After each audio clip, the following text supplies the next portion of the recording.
Chapter 218, My master is definitely more powerful than yours. After Liya disappeared, Zhang Buku immediately panicked. He flew into the air, and from above, the vast monastery stretched out endlessly. The interconnected courtyard seemed endless, dizzying to behold. He scanned the area but could not find any trace of Liya. It wasn't just Liya. He couldn't see a single living creature. Thoroughly alarmed, he began to fly around, searching for Liya. "Brother Li." He called out loudly, but unfortunately, there was no response. The eeriness and horror intensified, making him feel that danger was approaching.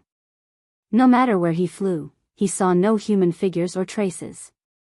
Gradually, he felt that the courtyards he passed by became increasingly repetitive, causing his consciousness to blur.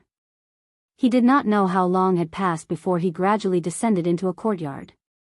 The world spun. His eyelids grew heavy. This feeling made Zhang Buku extremely uncomfortable. He half knelt on the ground, supporting himself with his hands, feeling on the verge of fainting. "Damn it. I can't fall here." Zhang Buku struggled to maintain his last shred of rationality. He vaguely heard footsteps approaching from nearby. He turned his head with difficulty and saw a blurred, overlapping figure approaching. It seemed to be an old monk in a cassock. The old monk crouched down in front of him. Before Zhang Buku could see the monk's face, he saw the monk's hands, bony and gaunt, like a pair of ghostly claws, with very long nails. These hands alarmed Zhang Buku and instinctively filled him with fear. A faint chirping sound came from afar, making him feel dazed, as if he had heard this sound somewhere before. The old monk beside him stood up and turned to look, his body trembling, seemingly chastising something. Suddenly, the old monk's figure vanished into thin air, and he felt something land on his shoulder. His consciousness quickly cleared, and the world in his eyes returned to normal, no longer shaking. Once he was fully awake, he quickly stood up and turned his head to see a sparrow perched on his shoulder. "It's you!" Zhang Buku exclaimed with joy. It was this sparrow that had led him to the cave back then, where he obtained the demon core and learned the axe technique. He would never forget this sparrow. He instinctively wanted to grab the sparrow, but it suddenly flew away, landing on the courtyard wall, chirping non-stop. Zhang Buku couldn't understand it, but seeing the sparrow tilting its head, he immediately understood and followed the sparrow. The sparrow flapped its wings and flew away, and Zhang Buku hurriedly chased after it. After a while, the sparrow landed on a stone statue along the courtyard path. As Zhang Buku approached, he was astonished to find that the face of the statue was Liya's face. The statue's body was a Buddha statue, wearing a cassock with Liya's face on it, making Zhang Buku feel very uneasy. He began to call out to Liya, but unfortunately, received no response. Guan, in the form of a sparrow, looked at Zhang Buku and sighed inwardly. This kid's physique and cultivation were good, but his divine sense was lacking and needed more practice. Guan flapped his wings, continuously pecking at Liya's statue, guiding Zhang Buku. Zhang Buku took the hint and pushed the statue, but nothing happened. Guan landed on the statue's head, using his beak to peck at the statue's face, then looked up at Zhang Buku. "I understand. Move aside." Zhang Buku stepped aside and said in a deep voice. Guan immediately flew away. Zhang Buku swung his fist and smashed the statue's head with a punch. Rumbling, the ground shook violently, spatial ripples appeared in the sky above the monastery, revealing various colors. Soon after, blood-red lights appeared, quickly replacing the clear sky. In less than 3 breaths' time, the monastery was under a night of blood, terrifying and horrifying. Zhang Buku stared ahead and found that all the stone statues had turned into white bones, hideous and terrifying. He leaped into the air. From above, the once boundless monastery now covered a mere 100-zhang area. In front of one temple, Liya was tied to an old tree, a ghostly claw covering his mouth and a ghostly hand pressing on his chest, preventing him from breaking free. These 2 ghostly hands' arms extended behind the tree, making one wonder how terrifying their owner was. "Brother Li!" Zhang Buku roared in anger, leaping with a stone axe in hand. Just as he flew into the courtyard, the temple door suddenly opened. I didn't expect you to see through my formation. Remarkable, young human. A hoarse voice came from the darkness behind the door. Then, an old monk in a cassock walked out. His figure was gaunt, his skin dark and covered in corpse spots, and his pupils had lost all color, pale to the extreme. Jianghu said nothing and swung his axe, cutting through the mountain. With one swing, the sky and earth trembled. The old monk vanished from his spot, and the temple was split in two, with the connecting walls shattered, the cut extending outside the monastery. Guan, in the form of a sparrow, landed on a distant eaves, watching the battle unfold. Jianghu was no match for the old monk, but Guan could assist with his divine sense. The battle erupted in full scale. The monastery soon turned into a flat field, more and more evil ghosts emerging from the ground and rushing toward Jianghu. Jianghu was deeply surrounded, fighting more and more valiantly. Who? Show yourself, the old monk suddenly shouted in anger. Whenever he was about to kill Jianghu, a powerful divine sense would strike him, throwing his divine soul into chaos and making him lose focus. No one answered him, and Jianghu was killing with red eyes. Guan multitasked, using divine sense to help Jianghu while observing the minor heaven and earth within divine exotic city. The powerful restrictions of divine exotic city could not stop his limitless freedom step. As long as he locked onto the auras of Jianghu and Liya, he could step in instantly. Now he could enter and exit divine exotic city freely, utterly unhindered. Entering divine exotic city revealed its vastness. The city's minor heaven and earth numbered at least 1,000. Some minor heaven and earth were larger than the entire Taizong dynasty. Combined, the internal space of divine exotic city was likely wider than the entire continent. Guan saw Qi Jiuxiao and Anhao being pursued, the pursuers likely from the Seven Stars spirit realm, led by a loose immortal. He also saw the Nine-Fingered Divine Lord single-handedly facing endless divine and ghostly armies in a heaven and was constantly using divine skills, domineering and unrivaled. Guan tried to kill an evil ghost nearby but gained no lifespan from it. He instantly abandoned the idea of venturing through divine exotic city. These evil ghosts seemed to be from a single power, a power even Guan could not fathom. The being who created divine exotic city must have a realm far beyond the heaven and earth flying immortal. Time flew by quickly. An hour later, Jianghu finally managed to kill the old monk, though it was Guan's mana that had initially eliminated him, with Jianghu's axe energy following closely. Killing the old monk did not grant Guan any lifespan either. Jianghu landed, gasping heavily. He reached the old tree and cut off the ghostly hands, causing Liya to fall, whom he caught. He subconsciously looked back but saw no trace of the sparrow. He couldn't care much about that and focused on attending to Liya. Brotherly. Brotherly. Jianghu whispered, using his spiritual power to heal Liya's wounds. At the same time, Guan had already returned to Mystic Valley. To Jianghu and Liya, divine exotic city was incredibly far from the supreme sect, but to Guan, it was just a step away.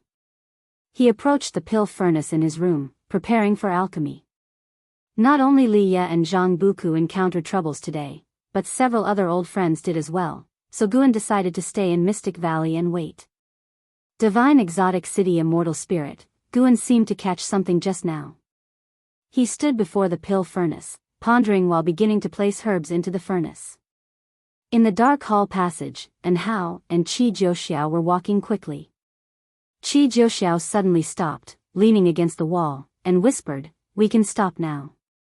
Anhao looked around and asked, "Where is this place?" They had just flown out of a minor heaven and earth and ended up in this hall passage.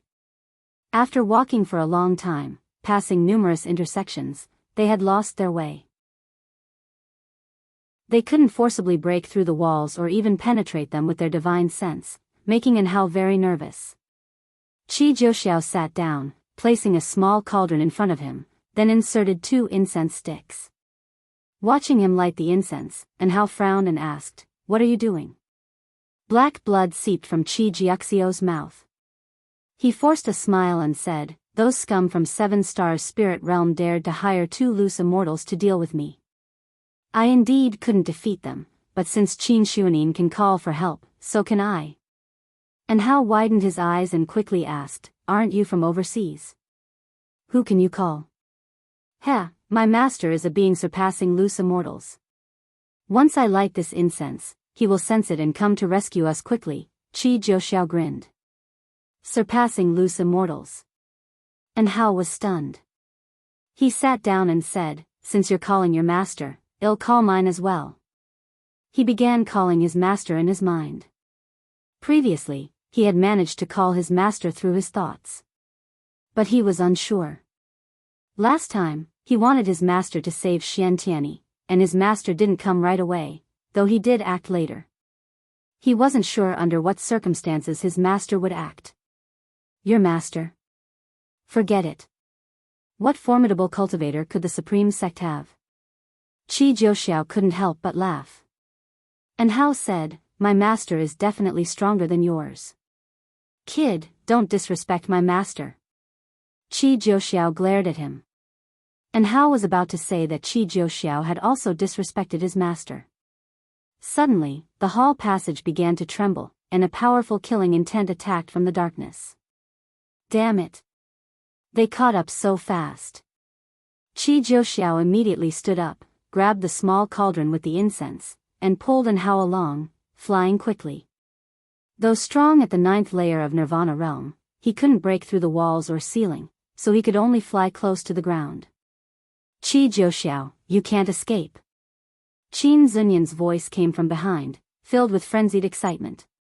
At the same time, outside Divine Exotic City, LV Badian and a group of Supreme Sect cultivators watched the city gate, discussing their plans after entering the city.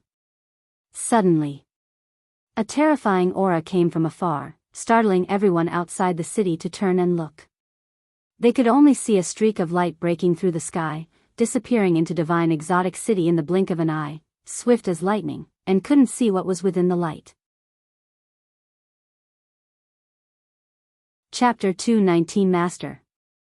Qi Zhouxiao took Hao and fled quickly, passing dozens of intersections.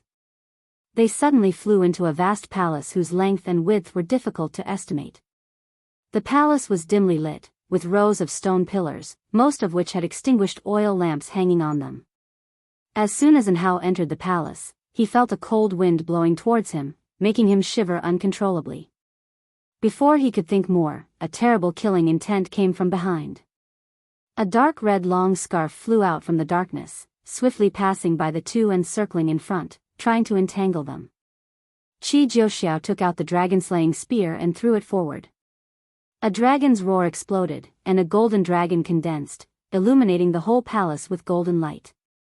The golden dragon formed by the dragon-slaying spear fiercely collided with the dark red scarf, stirring up strong winds that ravaged the palace space. And Hao only felt himself about to be swept away.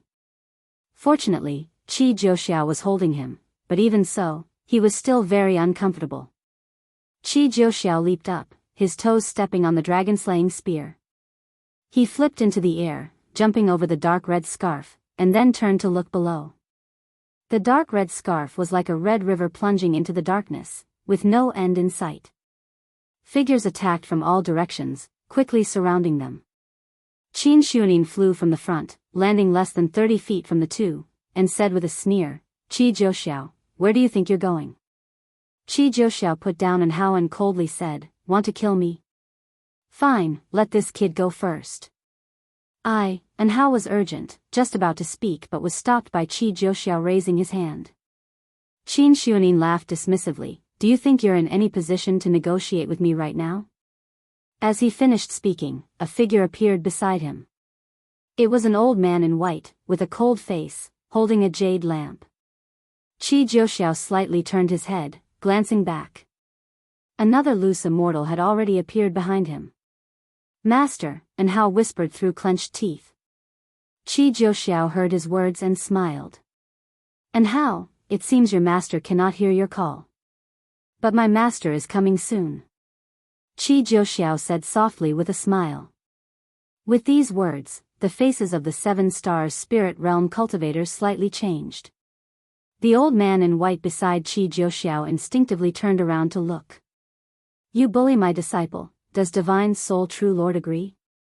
A cold voice echoed through the palace, the killing intent in the tone making everyone feel as if they were in an ice cellar.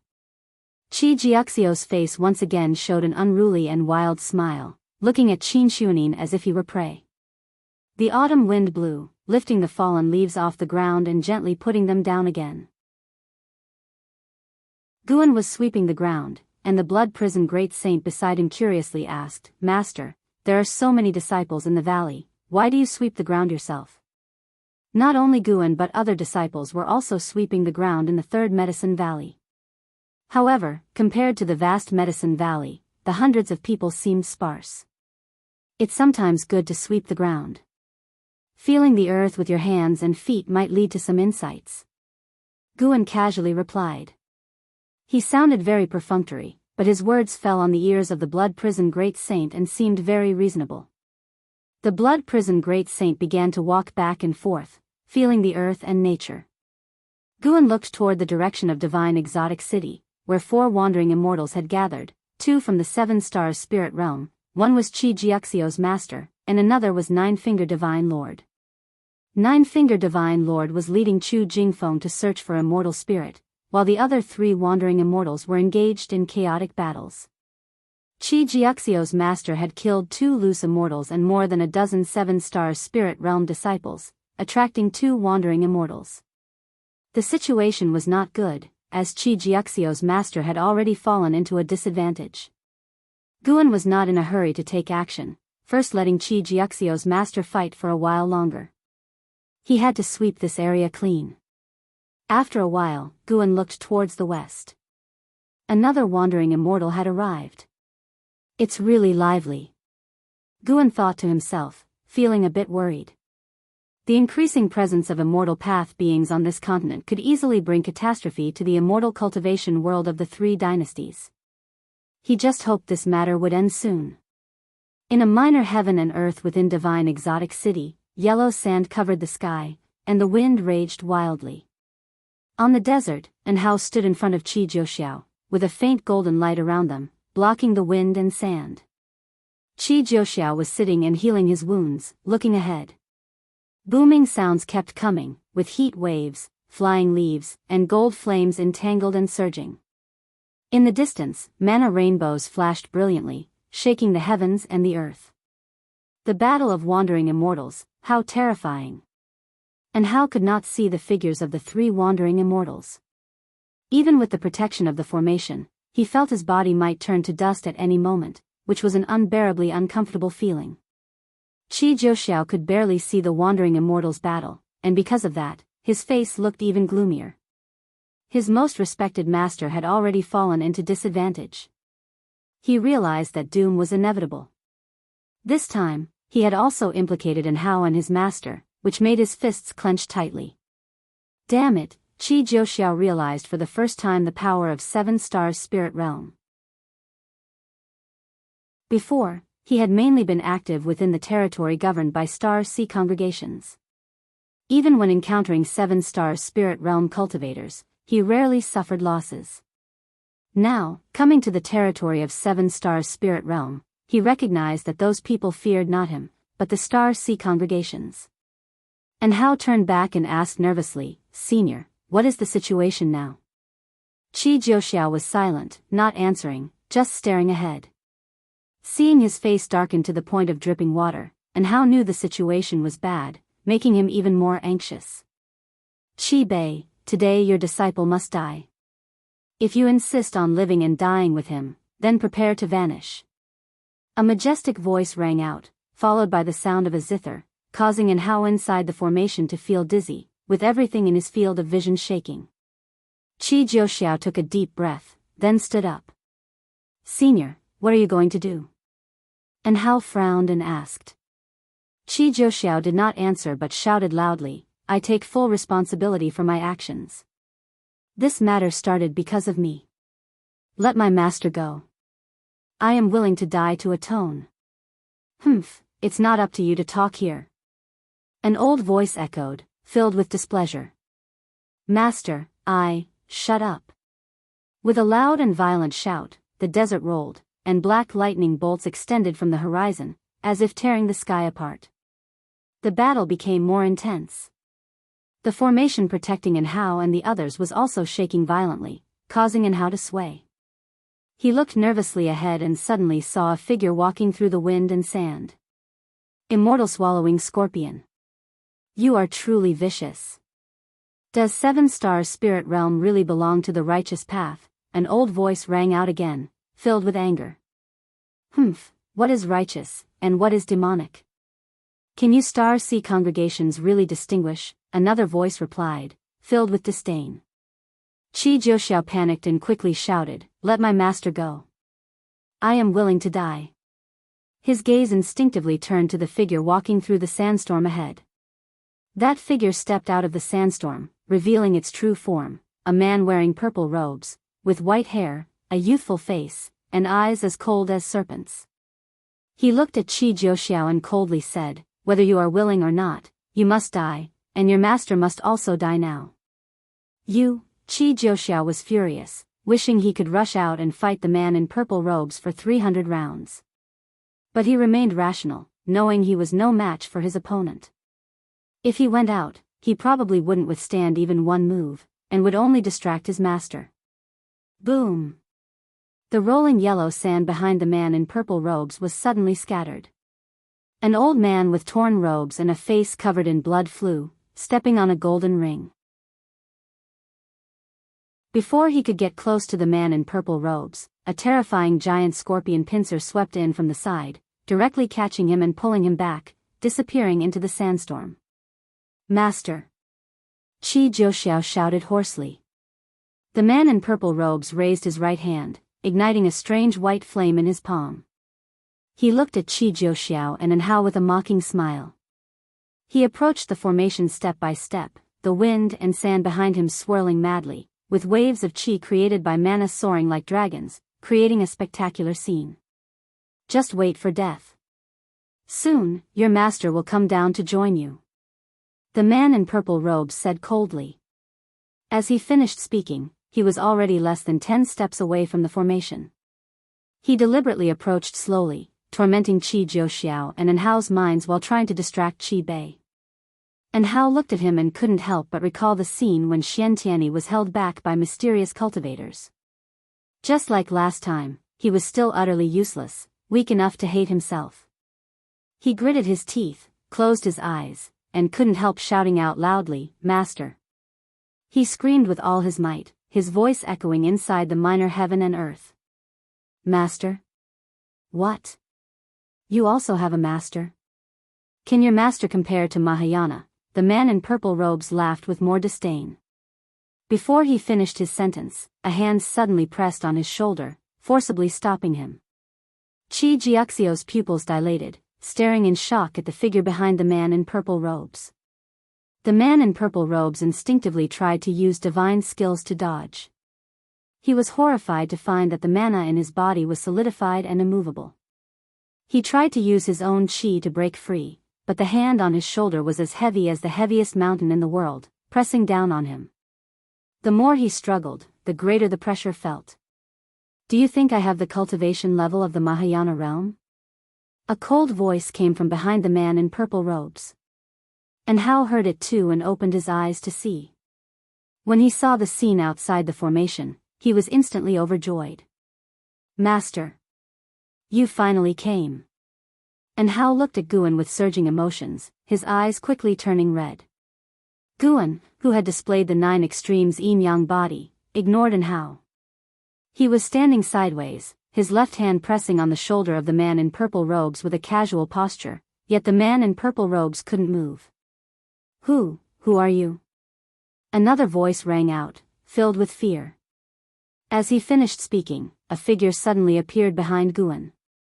It was a man in red robes, dressed extravagantly, exuding powerful energy, holding a short sword, and stabbing towards Guan's lower back. Guan, holding the shoulder of the man in purple robes, vanished into thin air, causing the man in red robes to miss. Before the man in red robes could turn around, he felt an unimaginable force hitting his back. His body uncontrollably fell to his knees on the sand, and then a foot stepped on his back, pushing his spine down. Guan, with his left hand pressing on the shoulder of the man in purple robes and his right foot stomping on the back of the man in red robes, Su. Chapter 220. The legendary heaven and earth flying immortals. Seeing Guan's fierce suppression of the two wandering immortals, Qi Jiuxiao was dumbfounded, while Anhao trembled with excitement. Guan glanced at the purple-robed man in his hand and cast a lifespan detection. 9 stars. True Lord, 5th layer of Wandering Immortal Realm 42089/15000/1600000. He then looked at the red-robed man at his feet and performed the lifespan detection as well. True Lord Kangyi, 6th layer of Wandering Immortal Realm 56803/1600000/1900000. Both are quite old.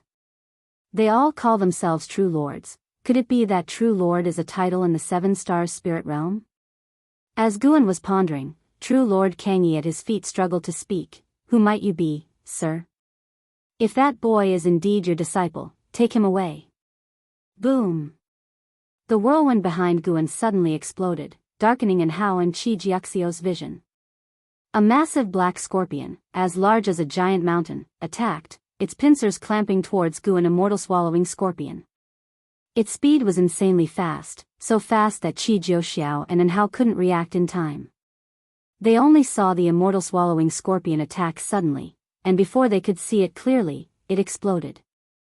Black venom splattered everywhere, followed by an even more terrifying roar. Rumble, a vast cloud of dust rose behind Guan, covering the sky with black venom. Impossible, the 9 stars True Lord, held by Guan, had his eyes wide open in disbelief. That immortal swallowing scorpion was also in the Wandering Immortal Realm, yet it died instantly? He didn't even see what method Guan used, feeling that as soon as the scorpion's pincers touched Guan, its body exploded. You successfully seized 57,009 years of lifespan from the immortal swallowing scorpion, 2nd level of traveling immortal realm. Seeing the notification, Guan felt slightly satisfied. The immortal swallowing scorpion died under the Daoist gang primal energy, which was manifested by the Ji family's divine skill, Heaven and Earth Path Gang. Whenever someone attacked Guan's body, this divine skill would trigger, killing the attacker. True Lord Kangyi could neither extend his divine sense nor turn his head, but he felt as if he would be annihilated the moment the Daoist gang primal energy exploded. He had never felt so desperate. The opponent had definitely surpassed the Wandering Immortal Realm. How could such a being exist on this backward continent? The 9 stars True Lord, witnessing the explosion of the Daoist gang primal energy, was even more terrified. At this moment, the 2 wandering immortals lost all will to fight, feeling only endless fear. The longer they lived, the more they feared death. Senior, give, True Lord Kangyi said, trembling. Although Guan did not receive any hostility prompt, True Lord Kangyi dared to let the immortal swallowing scorpion attack him, truly courting death. Guan suddenly exerted force with his right foot, directly crushing True Lord Kangyi's body into blood mist, leaving only a storage bag. The 9 stars True Lord's eyes widened in despair. From Guan's palm, the breaking path divine light burst forth, instantly reducing him to dust, leaving no trace behind. The storage bag of the 9 stars True Lord also fell to the ground. The 2 wandering immortals died without any resistance. Anhao and Qi Jiuxiao were stunned. They knew how powerful these 2 wandering immortals were, which made them even more bewildered. 2 notifications popped up before Guan. He successfully seized 20,000 years of lifespan. A figure flew over and landed behind Guan, bowing and cupping his fists. Thank you, Senior, for saving me. It was Qi Jiaxiao's master, Qi Bei. Qi Bei looked extremely miserable, his body oozing black blood. Don't reveal this to anyone, or you'll become my enemy. Guan warned before disappearing into thin air, taking the 2 storage bags with him. Qi Bei looked up, but his divine sense could no longer detect Guan, making him sigh. At this moment, Qi Jiuxiao rushed out of the formation, supporting Qi Bei. "Master, are you okay?" Qi Jiuxiao asked anxiously. Qi Bei struggled to speak. "Bring out the medicine cauldron. I need to expel the poison." Qi Jiuxiao hurried to comply. Soon, Qi Bei entered the cauldron to heal, taking out his prepared medicinal herbs and spirit water. And Hao approached the great cauldron and cautiously asked, "What's the origin of the immortal swallowing scorpion?" Qi Jiuxiao, staring at the great cauldron, said solemnly, "The immortal swallowing scorpion is one of the 9 ancient deadly poisons of the ocean and the most powerful venomous insect alive today. If an immortal is swallowed by it, they instantly turn into toxic blood. Stung by it, their cultivation dissipates, and gods and Buddhas cannot save them." "So terrifying?" And Hao was startled, not knowing how to comfort Qi Jiuxiao. Qi Jiuxiao turned to him and asked, "Who exactly is your master?" "It's simply, Gu An's earlier performance was terrifying. Even though Qi Jiuxiao was saved, he feared Gu An's power.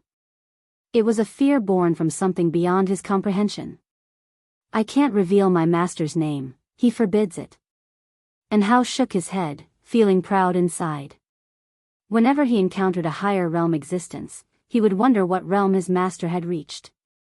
However, his master kept breaking his understanding time and time again. No matter how powerful an entity appeared before his master, they were but ants. He realized that although he was extremely talented, compared to his master, he wasn't worth mentioning.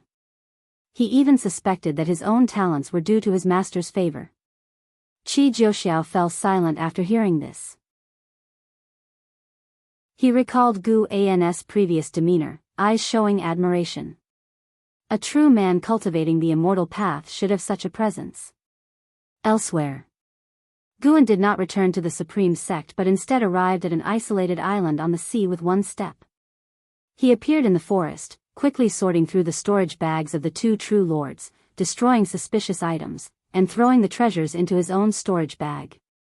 As his storage bag wasn't enough to hold the inheritance of these 2, he had to refine one of their storage bags. After a while, he finally left. He entered his own grotto heaven with one step, emptied everything out, and burned the 9 stars true lord's storage bag to ashes. Although he checked and found nothing wrong, he still wanted to be cautious. After doing all this, he returned to the supreme sect. He stood on the mountaintop next to the mystic valley, gazing into the distance. Although it was easy to kill 3 wandering immortals, he wasn't at peace. He knew things were about to escalate. But he didn't regret it. He couldn't let the enemy survive. There was another way. He also wanted to find the immortal spirit of the divine exotic city and give it to someone to end this conflict prematurely. Guan had no interest in divine exotic city, despite its power, because its karma was too great. He didn't want any trouble. Giving it to someone else to follow the star sea congregations away would be the best result. He had visited divine exotic city twice and vaguely tracked the immortal spirit's whereabouts. Several days later, within the minor heaven and earth of divine exotic city, the wind and sand had ceased. Qi Jiuxiao helped Qi Bei, who had just emerged from the cauldron, to sit down. Qi Bei, now dressed in a clean white robe, had a pale face and disheveled hair, lacking any wandering immortal demeanor. Sitting down, he sighed, "I didn't expect divine exotic city to attract a heaven and earth flying immortal." And Hao's face showed curiosity upon hearing this. Heaven and earth flying immortal? Is it the legendary realm capable of traveling beyond the heavens? Qi Jiuxiao's eyes brightened with excitement.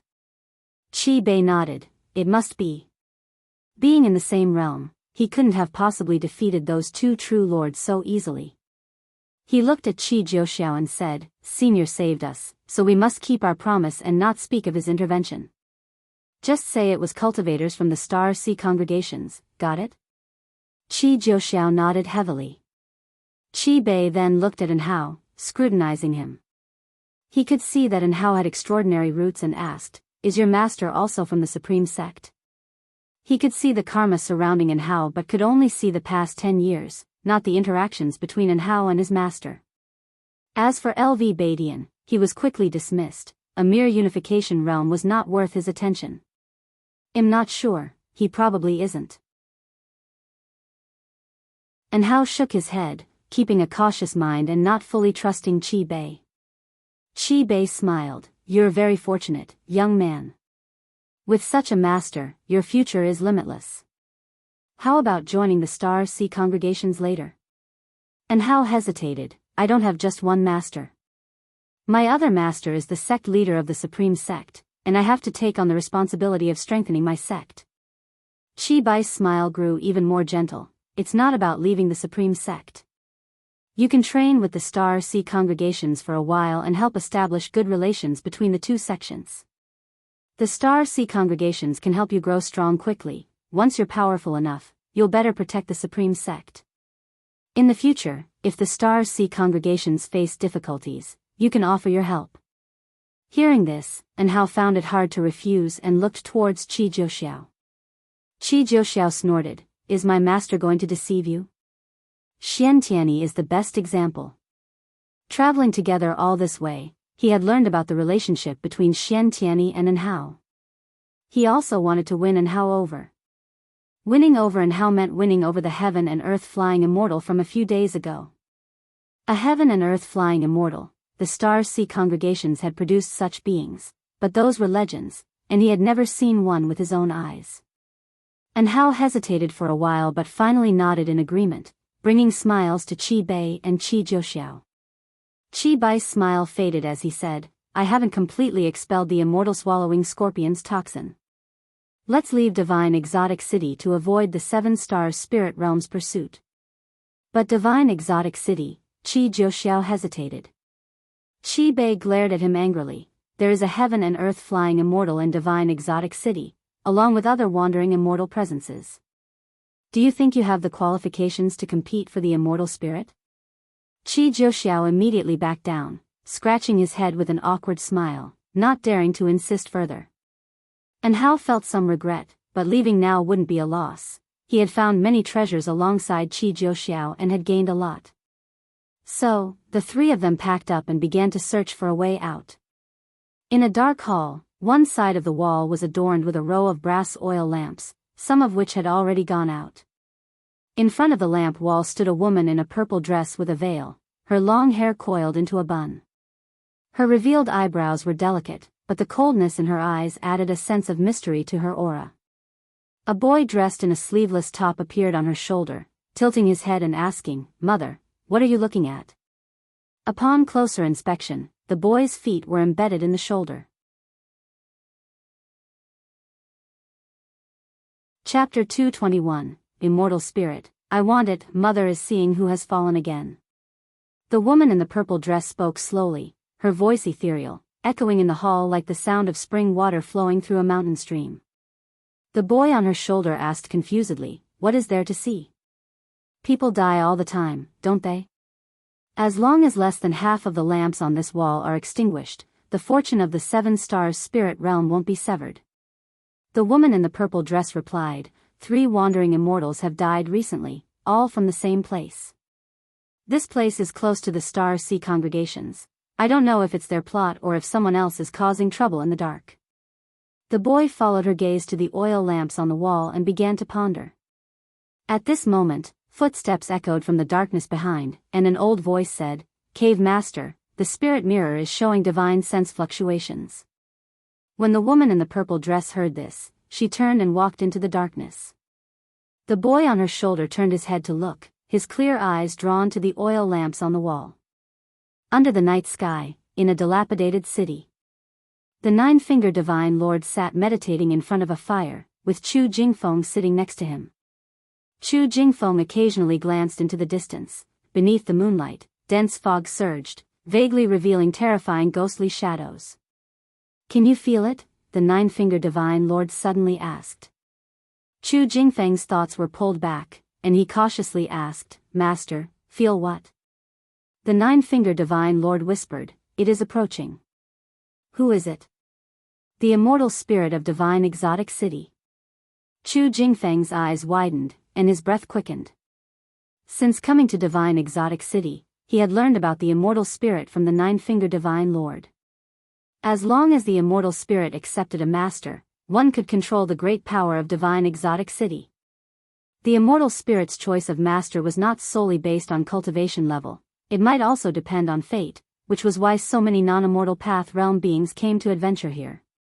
Chu Jingfeng did not dare to hope that he could obtain divine exotic city, but he hoped his master could. The stronger his master became, the more benefits he would get. Moreover, from the bottom of his heart, he was grateful to the Nine-Fingered Divine Lord.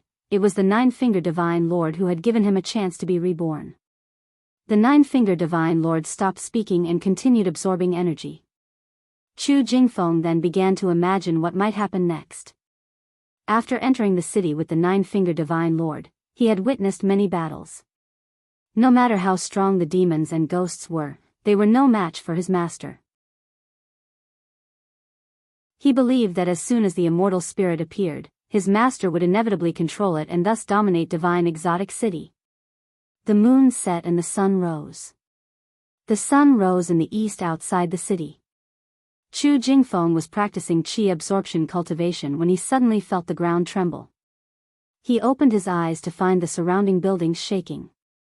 The Nine-Fingered Divine Lord, who was sitting opposite him, slowly stood up. Before Chu Jingfeng could ask, the Nine-Fingered Divine Lord raised his hand, and both of them soared into the sky. Chu Jingfeng looked down and his eyes widened in fear. He saw endless demons and ghosts appearing in all directions, surging like black waves, engulfing the city's buildings, and stimulating his eyes. This is the true power of divine exotic city, the divine soul demons. Over countless years, an endless number of divine soul demons have accumulated here. This is a force that can overthrow the mortal world. The Nine-Fingered Divine Lord spoke indifferently, looking into the distance. Before Chu Jingfeng could respond, the Nine-Fingered Divine Lord raised his right hand and pressed down. Boom! The city below instantly collapsed, and countless divine soul demons dissipated into ghostly mist. It seemed as if the entire earth was collapsing, with dust flying up, turning the sky and ground murky. Chu Jingfeng vaguely heard a child's playful laughter, like a ghost, giving him goosebumps. Divine Exotic City, East Gate. The gate stood open, and from outside, the streets inside appeared empty. Suddenly, the space inside the gate rippled, and 3 people emerged, Qi Bei, Qi Jiuxiao, and An Hao. The 3 of them walked 10 steps forward. An Hao turned to look back, seeing the majestic city gate of Divine Exotic City, and sighed in relief. Finally, they were out. An Hao. A voice came from afar. An Hao looked and saw a group of cultivators in the distance, including LV Badian.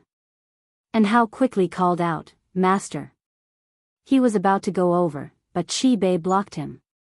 "From now on, do not acknowledge your association with the Supreme Sect," Qi Bei said sternly, his gaze fixed on the distance. An Hao frowned and asked, "Why?" "They are here."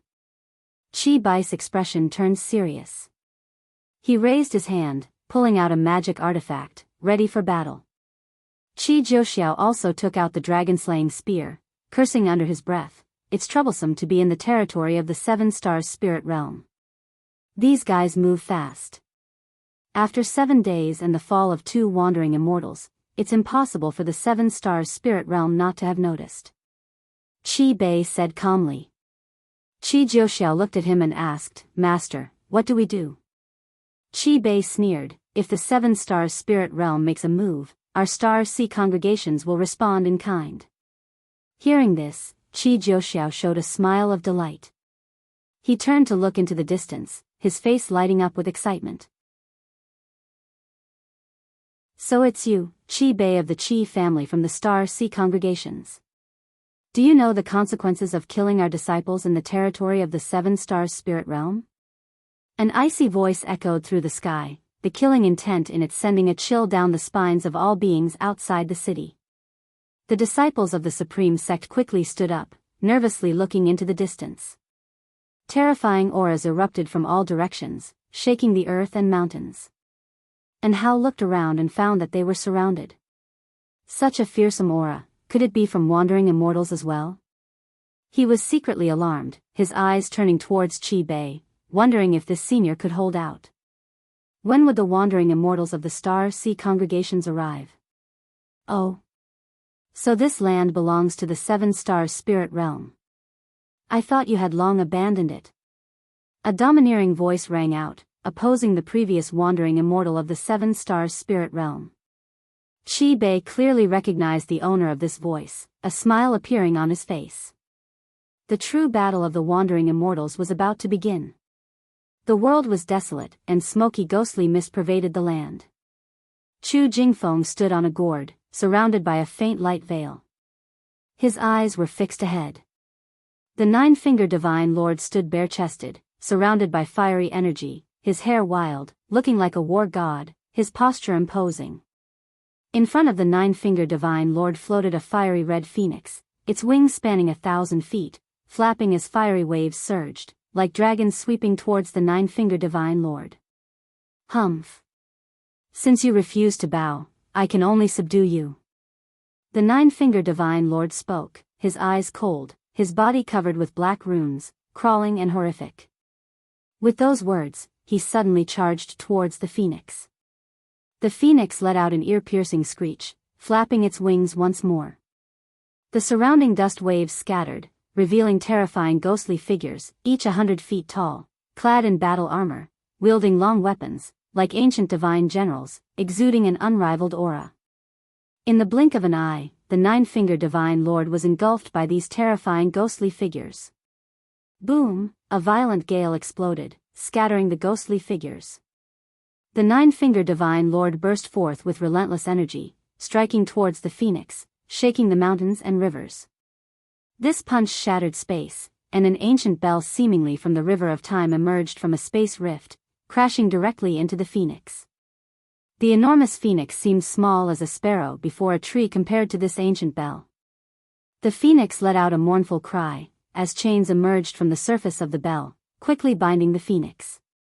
No matter how it struggled, it couldn't break free from the chains. The air was filled with a frenzied energy as more and more divine soul demons approached from all directions, of various sizes and forms, with even 1,000-foot-tall divine soul descending from the sky. The 9-Finger Divine Lord faced countless enemies alone, his punches and kicks like the wind, shaking the mountains and rivers, unstoppable. Chu Jingfeng stood on the gourd, his blood boiling as he looked on. Though he couldn't see the specific movements of the 9-Finger Divine Lord clearly, seeing those divine soul demons being destroyed one after another, he could feel the immense power of the 9-Finger Divine Lord. So strong.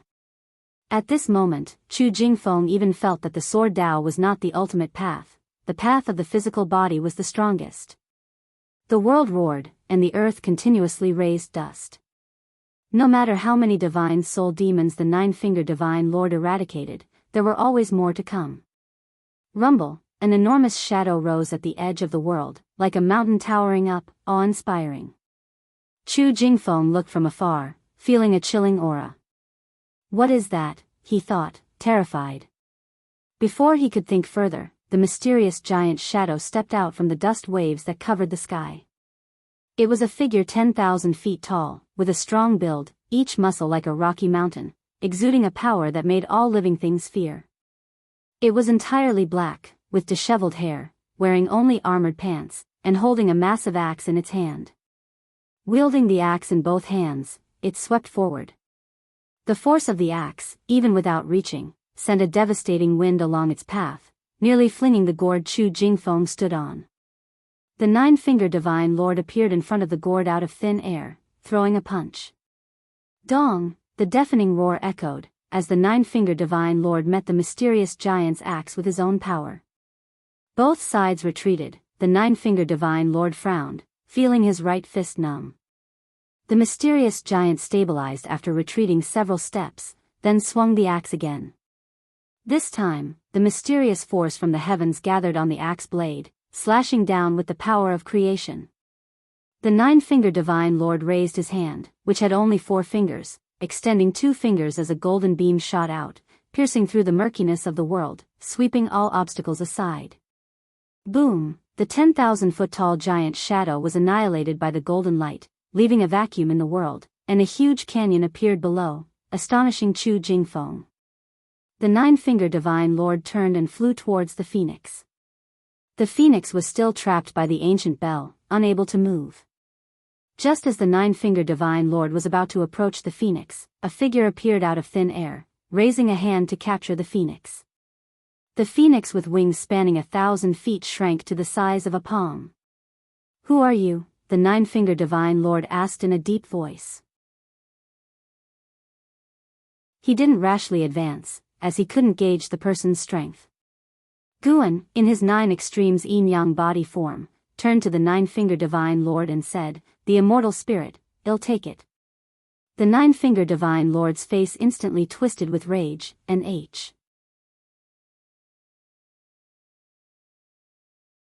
Chapter 222, Divine Exotic Immortal Spirit Recognizes Its Master. Facing the furious nine-fingered divine lord, Guan remained composed. Holding the phoenix, he said, "Feel carefully, and you will understand that this karmic consequence is not something you can bear." Hearing this, the nine-fingered divine lord, who was about to attack, instinctively dispersed his divine sense. A few moments later, his expression changed drastically, and fear filled his eyes. The divine soul demons were still pouring out, throwing themselves at them recklessly, their roars echoing through the heavens. Guan suddenly squeezed the phoenix in his hand, and the divine soul demons in the heavens were obliterated one after another, turning into ashes, and the noise abruptly ceased. Chu Jingfeng stood on his gourd, turned his head, and looked at Guan in the distance, his face changing dramatically. A dark purple demon shadow, surrounded by demonic qi. Thud, he had just uttered a word when a terrifying divine sense locked onto him, scaring him into silence. The nine-fingered divine lord also regained his calm. He looked at Guan and asked, "What do you plan to do?" He could sense a more horrifying presence brewing beneath the earth. Purely in terms of aura, it was beyond what he could contend with. Guan did not answer but instead flipped his palm downward. Rumble, the earth shattered, rocks rose into the air, and the entire world seemed on the verge of collapsing. The momentum released by Guan was so terrifying that even the nine-fingered divine lord felt fear. Just how high is his cultivation level, the nine-fingered divine lord thought to himself, feeling fortunate. If he had acted rashly earlier, or if the other party had directly ambushed him, he might have been in grave danger. Chu Jingfeng also looked nervously downward. Rocks ascended around him, flying towards the sky. As far as the eye could see, the distant earth was breaking apart endlessly, a visual impact so intense that he did not dare to breathe. Suddenly, as if seeing something, his eyes widened, and his body trembled. As the earth shattered, a massive black object appeared below, boundless and terrifying. In the daylight, this extreme black mass looked so horrifying and scary. Looking from above, the black mass below was writhing. It was so immense that its shape couldn't be discerned, much less identified. Guan fixed his eyes on it. Divine Exotic Immortal Spirit, Heaven and Earth Flying Immortal Realm 3rd Layer 0/0/0. No lifespan was shown, but there was a realm. Guan's right hand, which was suspended in the air, suddenly clenched, and the gigantic Divine Exotic Immortal Spirit below began to shrink at a visible speed. This was a divine skill, universe in the palm. Previously, he had used this divine skill to bring the phoenix into his palm. This time, he desired to capture a heaven and earth flying immortal. The divine exotic immortal spirit struggled frantically, but wrapped in Guan's mana, it had no way to escape. Under the watchful eyes of the nine-fingered divine lord and Chu Jingfeng, the divine exotic immortal spirit, now a black mass, rapidly shrank. Eventually, it fell into Guan's hand, resembling a mass of black qi, constantly changing shape. Guan then disappeared from his original spot, leaving the nine-fingered divine lord and Chu Jingfeng behind, unable to recover their wits for a long time. After a long while, Chu Jingfeng flew to the nine-fingered divine lord's side and asked nervously, "Master, what should we do next?" He knew that the figure earlier was Sword Venerable Fudao, but he decided to keep it a secret. Sword Venerable Fudao was the most revered existence in the hearts of all disciples of the Supreme Sect. He had repeatedly saved the Supreme Sect and the human race of the 3 dynasties. Chu Jingfeng felt that he owed Sword Venerable Fudao his life, so he chose to side with him. Even if he revealed Sword Venerable Fudeo's identity, he felt it would only push the Nine-Fingered Divine Lord into the abyss. From what had been shown earlier, the Nine-Fingered Divine Lord was no match for Sword Venerable Fudao. Thinking of this, Chu Jingfeng felt deeply emotional. During the days he followed the Nine-Fingered Divine Lord, he had thought that the Nine-Fingered Divine Lord was stronger than Sword Venerable Fudao, and that he had struck the ultimate blessing. But the result was... He couldn't help but wonder just how powerful Sword Venerable Fudao was. It now seemed that Sword Venerable Fudao was not from the Supreme Sect but was merely hiding there to protect them. The Nine-Fingered Divine Lord took a deep breath and said, "It's time to leave." Having the divine exotic immortal spirit taken away made him furious, but Gu An's universe in the palm divine skill had extinguished any desire to fight. Moreover, the aura emitted by the divine exotic immortal spirit was clearly not something he could handle.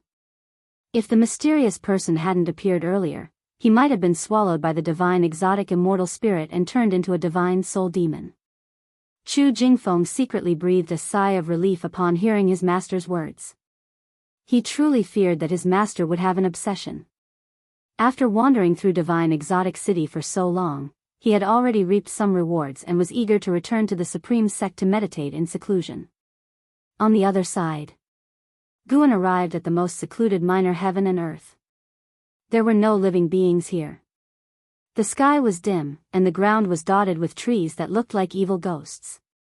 He glanced at the divine exotic immortal spirit in his hand, no longer struggling but trembling. Just as Guan hesitated about whom to give it to, it suddenly burst open and then drilled into Gu An's palm. The process was extremely quick. When Guan wanted to stop it, he suddenly felt its emotions. It was pleading. Guan fell silent. Soon, he felt his mana merging into the divine exotic immortal spirit's body. This was a process of accepting a master that he had never experienced before. He was taking control of the divine exotic immortal spirit and the entire divine exotic city. A 30-minute incense time later, the divine exotic immortal spirit reappeared, condensed in Gu An's palm. From now on, Guan was the master of the divine exotic immortal spirit and the master of divine exotic city. This made him feel somewhat complicated. If he had forcibly stopped it earlier, the divine exotic immortal spirit would have turned to ashes, so he had to accept it. Of course, now Guan could easily squeeze the divine exotic immortal spirit, causing it to cease to exist. After accepting the master, Guan gained more understanding of divine exotic city. Even if the divine exotic immortal spirit was destroyed, as long as divine exotic city remained, a new divine exotic immortal spirit would be born. Whether it was the same one was unclear, as it resisted death much. Master. The voice of the divine exotic immortal spirit echoed in Gu An's mind, sounding like a young boy. Guan asked, "Can you share your power with others, hiding the fact that I am your master, and making others appear as your master?" The divine exotic immortal spirit wiggled in his palm, suddenly transforming into a small black figure. It had no hair or facial features, just a body resembling a 5 or 6-year-old boy, standing about 10 centimeters tall. The divine exotic immortal spirit tilted its head, considered it for a moment, and said, "It can be done, but wouldn't you be unhappy?" Guan replied, "No. I want you to protect one of my juniors, but you must not reveal my presence to him. You have to pretend that he is your master." Upon hearing this, the divine exotic immortal spirit nodded obediently.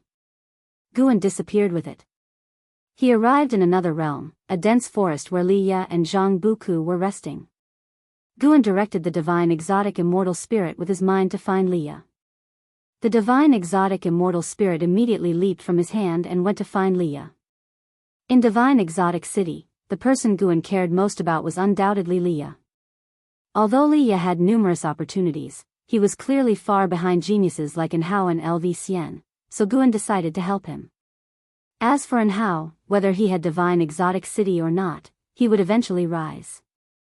If he joined the Star Sea congregations, he would possess immortal treasures no less powerful than the dragon-slaying spear, even without a fake immortal treasure like divine exotic city. The dragon-slaying spear was highly powerful, allowing Qi Jiuxiao to display power comparable to a loose immortal. The divine exotic immortal spirit hopped along its way, its aura elusive, unnoticed by Li Ye and Zhang Buku as they meditated. When the divine exotic immortal spirit landed on Li Ya's shoulder, a sudden scare made him instinctively open his eyes. Screech, the divine exotic immortal spirit called out and then plunged into Li Ya's face, startling him to his feet. What was that? Li Ya kept touching his face but felt nothing. Zhang Buku, equally startled, rushed over. Upon learning that something had entered Li Ya's body, Zhang Buku panicked. The two fumbled around, even using their divine senses to scan, but found nothing strange. After a while, Li Ya suddenly stopped, his expression peculiar. "Brother Li, are you okay?" Zhang Buku asked nervously. Li Ya took a deep breath, looked at Zhang Buku, and said with a complicated expression, "Brother, I think I have been accepted as the master by an immortal spirit." "What?" Zhang Buku's eyes widened, unable to believe his ears. "Is it true?" "It is. Why you?" "What do you mean? Am I unworthy?" "How are you worthy?" "You. Show some respect. I can command divine soul demons. If you want to leave, it will be up to me." "Brother Li. We are supposed to live and die together as brothers, you dog." "Stop talking like that." In the distance, Guan listened to Li Ya and Zhang Buku bicker. Under the demonic qi, a smile appeared on his lips. He turned around and disappeared once more. He was the true master of divine exotic city. Within its confines, he could see all the minor heavens and the divine soul demons hidden beneath each. The number of divine soul demons was indeed staggering, and the entire divine exotic city was still in a state of recovery. It would only grow stronger until it became a true immortal treasure once more. Immortal treasures existed eternally. Even if severely damaged, they could recover on their own, making Guan view them differently. Guan planned to harvest the heavenly materials and earthly treasures in divine exotic city. Now, everything in the city belonged to him and was not to be shared with anyone else. Under the rolling thunderclouds, Jianghu sat meditating on the edge of a cliff, below which a majestic river of lava surged, occasionally sending hot waves crashing against the mountain sides. She opened her eyes and frowned. "Why hasn't she returned yet?" Jianghu muttered to herself. She and the ghost mother of ephemera had entered divine exotic city together. They had arrived in this world 2 days prior. While Jianghu was healing, the ghost mother of ephemera had said she would go to scout, but 2 days had passed, and she had not returned. Jianghu was worried. Though she did not consider the ghost mother of ephemera particularly trustworthy, their long companionship had made her reliant on the ghost mother of ephemera's abilities. Could the ghost mother of ephemera be in trouble? She was so cautious. What could have ensnared her? Jianghu sank into thought. If the ghost mother of ephemera was in danger, surviving alone, let alone obtaining the immortal spirit, would be nigh impossible.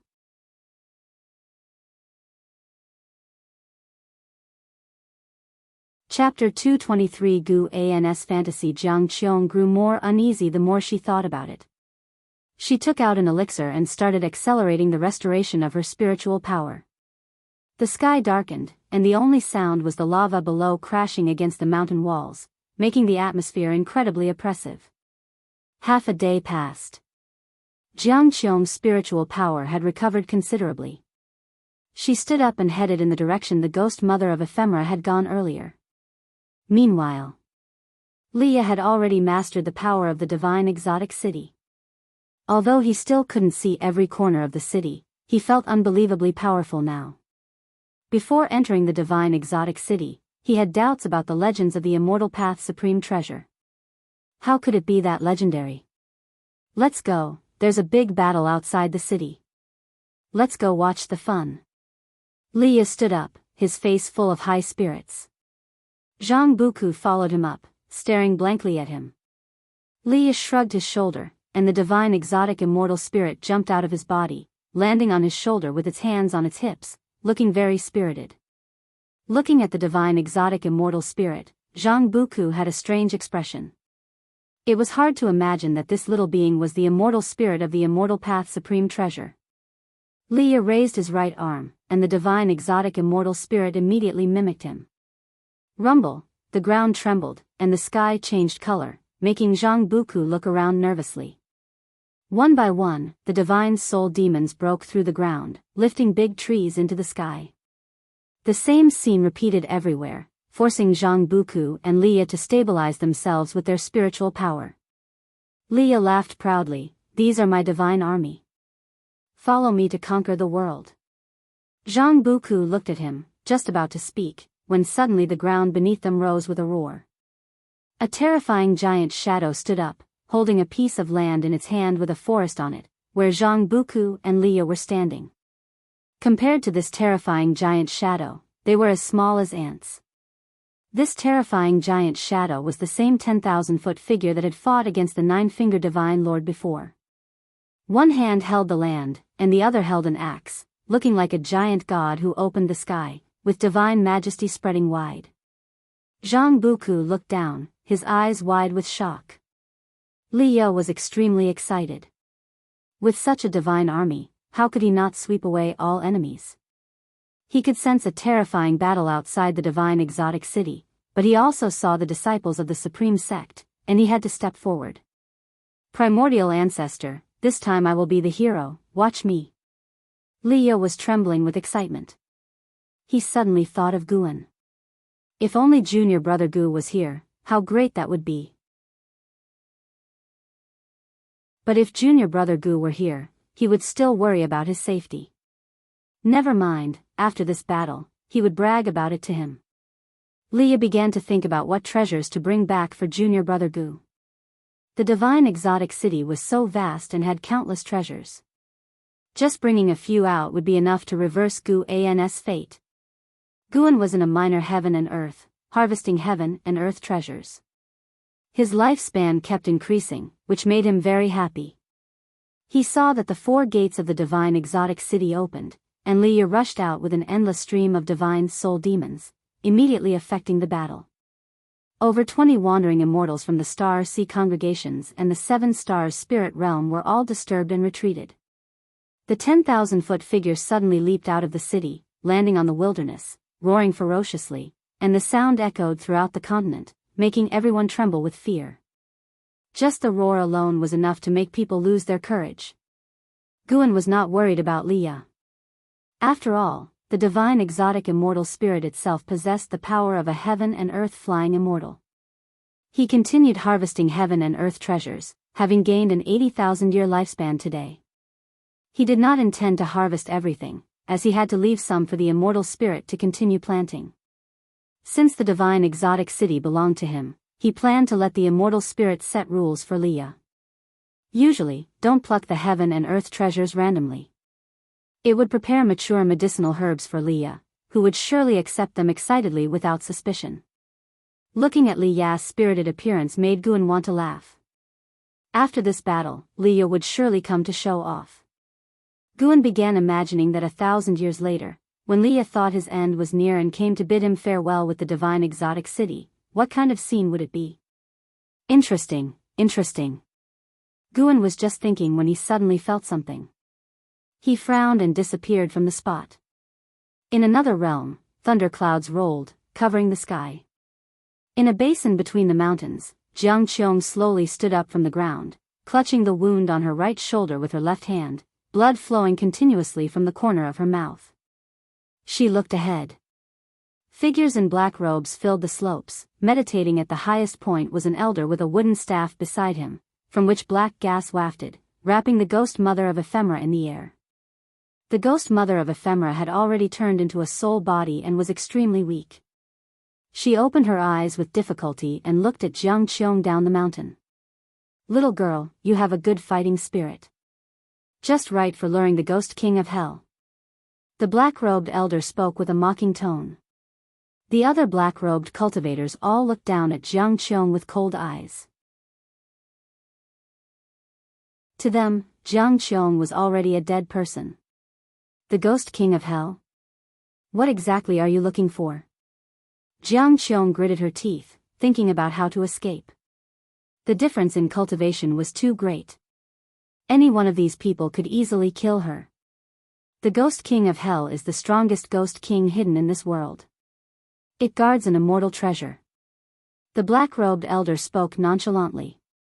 A black-robed cultivator started descending the mountain, step by step approaching Jianghu. Just as Jianghu was extremely anxious, a gust of wind came from afar, making her instinctively close her eyes. The gust of wind whistled past, and Jianghu felt her injury had somewhat healed, whether it was an illusion or not. She quickly opened her eyes and was astonished to find that those mysterious cultivators had disappeared. The sole body of the ghost mother of ephemera was suspended in the air above the slope, slowly falling. Before Jianghu could react, a whooshing sound came from afar, and a blood-red treasure pagoda descended from the sky, landing in front of her, scaring her to retreat instinctively. The blood-red treasure pagoda burst out with immense power, turning into blood mist, which quickly wrapped around Jianghu, pulling her towards the pagoda. Jianghu's face was full of fear when she heard a voice in her ear, "Do not panic." Hearing this voice, Jianghu instantly felt at ease. Sword Venerable Fudao. He had come too. She was pulled into the blood-red treasure pagoda, her figure disappearing. The ghost mother of ephemera fell to the ground, turned her head to look, her face full of worry. Twilight approached. The towering divine exotic city stood on the wilderness, its 4 gates wide open. Cultivators continuously flew out, appearing as if they were being thrown out by some force instead of flying out on their own. Leah stood on a high slope at the edge of the ruins, the divine exotic immortal spirit standing on his shoulder, guarding him. 2 figures appeared beside him, one being Qi Bei, the master of Qi Jiuxiao, the other a middle-aged man in luxurious white robes, with a commanding presence. "I am the Sea Lord of the Star Sea Congregations, Nan Fengtian. After this battle, the 7 stars spirit realm will surely hold a grudge against you. You possess the immortal treasure, and relying solely on your own strength might not be enough to protect it. Come back with us to the Star Sea Congregations. We will train you as a true disciple, treating you better than Xiantiani." The man in white robes spoke. Qi Bei followed. The Star Sea Congregations is a great righteous sect. Many cultivators from the Supreme Sect are your seniors, so you can join without worry. Leah looked at the divine exotic city and said, "Thank you both for your kindness. I am willing to join the Star Sea Congregations, but can I visit the Supreme Sect first?" He was not foolish. After this battle, he had to choose a power to lean on. LV Badian had also just sent him a message, advising him to ally with the Star Sea Congregations. Nan Fengtian smiled. "Of course, we also want to visit the Supreme Sect. I heard the Supreme Sect hides a great cultivator stronger than a loose immortal, named Sword Venerable Fudao. This indicates the Supreme Sect's great chi fortune. It's a treasure land." Leah smiled, thinking that Sword Venerable Fudao was his primordial ancestor. It was not the Supreme Sect's good fortune, but the sect had benefited from the Li family's chi fortune. Of course, he wouldn't say this out loud to avoid causing trouble for his primordial ancestor. They continued chatting. Leah wanted to take 2 companions, Zhang Buku and Guan. Hearing that Guan was only in the Foundation establishment realm, Nan Fengtian advised against taking him, as his cultivation was too low. Without a nascent soul, joining the Star Sea Congregations recklessly would only lead to setbacks, especially since Leah couldn't always look after him. As for Zhang Buku, his strong chi blood made him an excellent candidate. Leah frowned, not very happy. Qi Bei had to continue to persuade him, describing the atmosphere in the Star Sea Congregations at length, and only then did Leah give up. Far in the 3rd Medicine Valley harvesting medicinal herbs, Guan pouted. "What Foundation establishment realm? I had already formed my core." Guan inwardly sneered, having no intention of joining the Star Sea Congregations. The Star Sea Congregations had too many old monsters, making it unsafe. Unlike the Supreme Sect, where Guan was already the strongest. He had absolute confidence staying there. Seeing that Leah allied with the Star Sea Congregations, Guan felt completely relieved. In the divine exotic city, he had harvested 1,500,000 years of lifespan, pushing his lifespan past 1,000,000 again, putting him in a great mood. He planned to revisit the divine exotic city after some time. Even if Leia went to the sea, with his cultivation level, he could hardly escape Guan's divine sense. Besides, Guan had established a soul connection with the divine exotic city, ensuring he could track it wherever it went. Leia had begun expelling the adventurers from the divine exotic city. Guan had not only given Jiang Qiong an immortal treasure but also given Jin Qin one. Immortal treasures could merge into the body, making them hard to detect. Once Yilan was unsealed and her maximum lifespan increased, Guan would give her an immortal treasure too. The divine exotic city held many immortal treasures. Controlling it brought unimaginable gains. Guan couldn't help but hum a little tune. Though he was hiding in the Medicine Valley, he could benefit those around him, making him feel truly great. Deeply hiding his work and name. One day, when his companions discovered the truth, how much gratitude would they feel? Guan started to imagine again. Night fell, and the night passed. At dawn, Guan saw Leia store the divine exotic city within himself and then, under the guidance of Nan Fengtian and others, head back to the Supreme Sect. They wanted to leave the continent early to avoid any mishaps. Guan arrived early at the Mystic Valley and followed the disciples in their exercises. Just as they finished, Leia came flying from the horizon, directly into the Mystic Valley.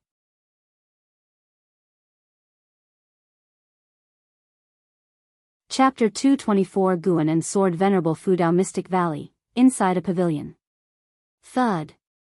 Leia slammed a small city onto the table. This small city was only the size of a palm, but a closer look revealed that its structure was extremely detailed and complex. It was indeed a miniature version of divine exotic city. He raised his chin, looking very proud. Guan looked at divine exotic city and curiously asked, "What kind of carved artwork is this?" Li Ya's mouth twitched, and he glared, "This is divine exotic city." Upon hearing this, Gu An's face showed a look of shock, which made Leia feel quite pleased, but Gu An's next words almost made him faint with anger. "Amazing, senior brother, you actually made a replica of divine exotic city." "What replica? This is real." "Don't believe me? I'll summon the immortal spirit to show you." After saying this, Leia tried to summon the divine exotic immortal spirit in his mind, but no matter how he called, the immortal spirit did not come out. He immediately became anxious. "What's going on?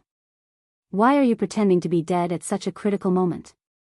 Guan almost burst out laughing, but fortunately, years of honing his acting skills had made them flawless. He pretended to try lifting divine exotic city with a puzzled expression. As the whole pavilion trembled, he was unable to lift the city. Could it be real? Guan muttered. Leia couldn't care less about cursing the divine exotic immortal spirit in his mind. He said proudly, "Do you know how many great cultivators are inside divine exotic city?" He began to recount his experiences, not mentioning that the immortal spirit had approached him first, but instead claiming that he had gone through various trials to win the immortal spirit's recognition. Guan listened with admiration. Who knew his acting was so good? "If it weren't for me personally handing it to you, I might have believed you got it through the trials." Guan was only teasing in his mind, outwardly agreeing to satisfy Li Ya's vanity. Leia focused on describing his battles with the immortals from the Seven Stars spirit realm, making Guan exclaim in surprise from time to time. After talking for a full 2 ancient hours, Leia finally stopped, still somewhat unwilling to end it. How satisfying. It's always thrilling to brag with a brother. He wouldn't bother telling someone he's not close with. Seeing Guan pouring tea for him, Leia couldn't stop smiling. He took out a jade ruler from his storage bag, nearly 2 feet long, and greenish-white in color. "This is a high-grade magic artifact. I intended to give you an immortal treasure, but your cultivation level is too low. An immortal treasure would only bring you trouble." Leia said seriously, then took out numerous heavenly materials and earthly treasures, placing them one by one on the table, and proceeded to accept them. Guan felt very touched.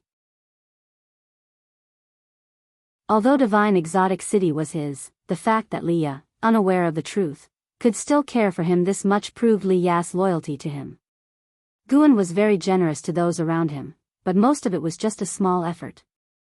Those he truly gave to also gave him in return. I have to go to the Star Sea congregations. It may take 100 years before I return. Don't miss me too much. Li Ya said proudly, though he felt reluctant inside.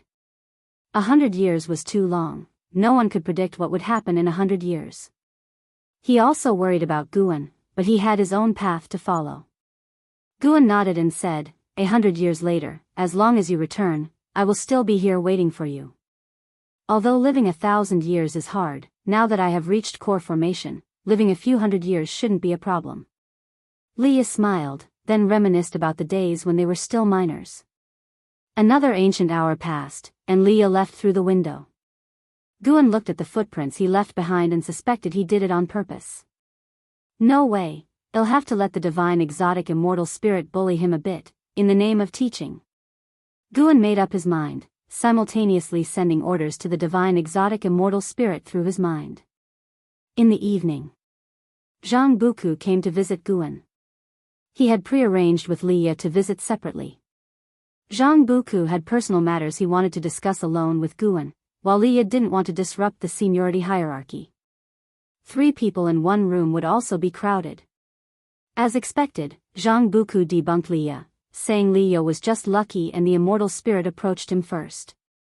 However, he wasn't jealous of Li Ya, rather, he was happy for him, saying that if Li Ya wasn't strong enough, he feared they might die on their adventures. In the end, Jianghu also took out numerous heavenly materials and earthly treasures as gifts for Guan in gratitude. Guan tried to decline, but Jianghu insisted until Guan had no choice but to accept them.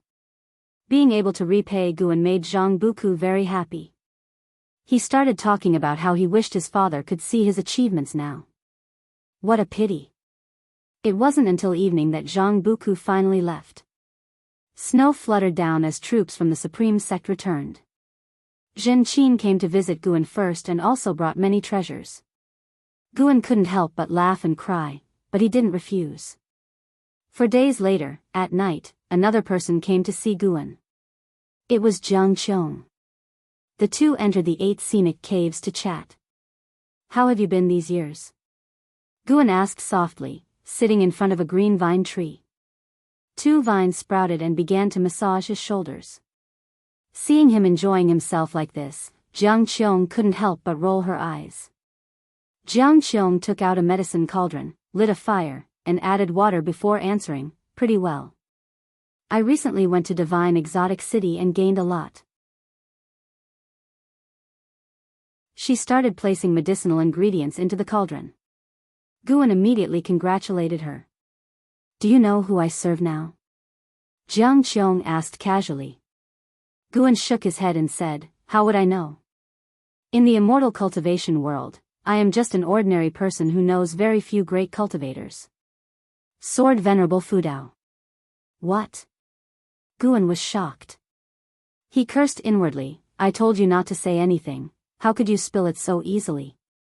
If Jiang Qiong told him about Sword Venerable Fudao today, she might tell others tomorrow. How could he not be nervous? Of course, even if others knew about Jiang Qiong and Sword Venerable Fudao's relationship, it wouldn't threaten Guan. However, Jiang Qiong might attract fatal trouble. I'm only telling you, so don't spread it around. Jiang Qiong said, turning to glare at Guan fiercely. Guan sighed and said, you shouldn't have told me. If he overhears this, won't I be in trouble? Jiang Qiong laughed and said, don't worry, Sword Venerable Fudao doesn't kill nobodies. I'm just chatting with you. Then she turned the conversation to her experiences in Divine Exotic City. This trip to Divine Exotic City was full of dangers, and I nearly died. If it wasn't for Sword Venerable Fudao's intervention, you wouldn't see me here today. Jiang Qiong said with a slight air of melancholy. Guan comforted her, you're back now though. With your fortune, you might even become an immortal someday. Jiang Qiong shook her head and said, an immortal? That's far too difficult. The higher you stand, the more fears you have.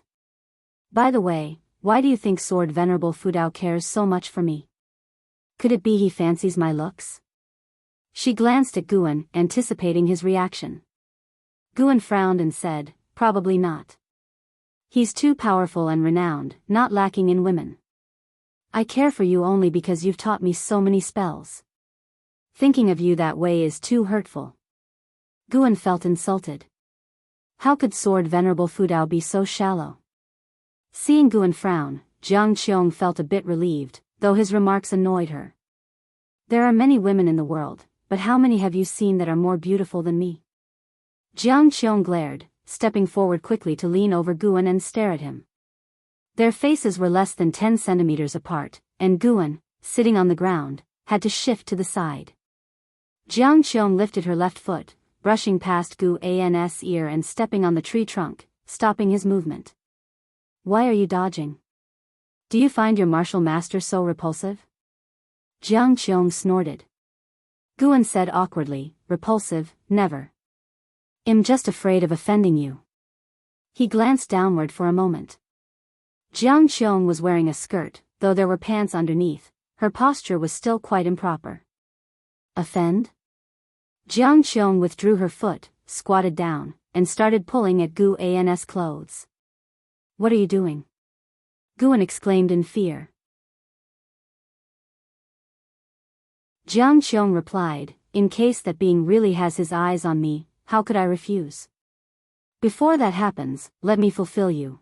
Although Sword Venerable Fudao was strong, Guan was more important to her, even the most important. Guan crawled away, but Jiang Qiong's strength increased, making it difficult for him to reveal his true cultivation level, leaving him in a dilemma. Stop this. This isn't right. By now, Gu An's robe was in disarray, even his hair was loose, and his face was flushed with embarrassment. Jiang Qiong laughed, stopping her actions, and said, even if you don't comply tonight, it won't matter. I will force it if necessary. Guan panicked. Was she really going to do this? I've never even been with my junior sisters, how could I be with you, a witch? Guan was about to call for Sword Venerable Fudao's intervention. Just then, Jiang Qiong stopped, stood up angrily, and said, look at you, so cowardly. Strip down and get into the cauldron. Did you really think I wanted to do anything to you? I'm just preparing an excellent body-tempering concoction for you. Guan was stunned for a moment and then sighed in relief, quickly getting up. He walked past Jiang Qiong, only to get kicked in the butt by her. Hurry up and strip. Jiang Qiong said impatiently, feeling truly annoyed. In fact, she really had the impulse just now, but seeing Gu An's terrified look, she couldn't bring herself to do it. This made her both embarrassed and angry. Did this kid really think so little of her? Was it because of etiquette? Jiang Qiong thought of how Guan grew up in a righteous path environment, surely respecting etiquette. She didn't respect that because she came from the demon path. With this thought, she felt much better again. After all, if he felt nothing, why did he glance down? Jiang Qiong smiled. Guan approached the medicine cauldron, quickly stripped, and then leaped into the cauldron, splashing water. It's a bit hot. Gu An's voice came from within the cauldron. Jiang Qiong said coldly, endure it. Are you afraid of a little pain? Guan remained silent, not daring to speak further. The 8 scenic caves fell into silence. After placing all the medicinal ingredients into the cauldron, Jiang Qiong took out a blood-colored tower. She sat down and inspected it carefully. Guan poked his head out and asked, what treasure is this? Jiang Qiong, staring at the blood-colored tower, replied, this is the blood domain soul-suppressing tower, an immortal treasure. It's incredibly powerful, and I got it by sheer chance.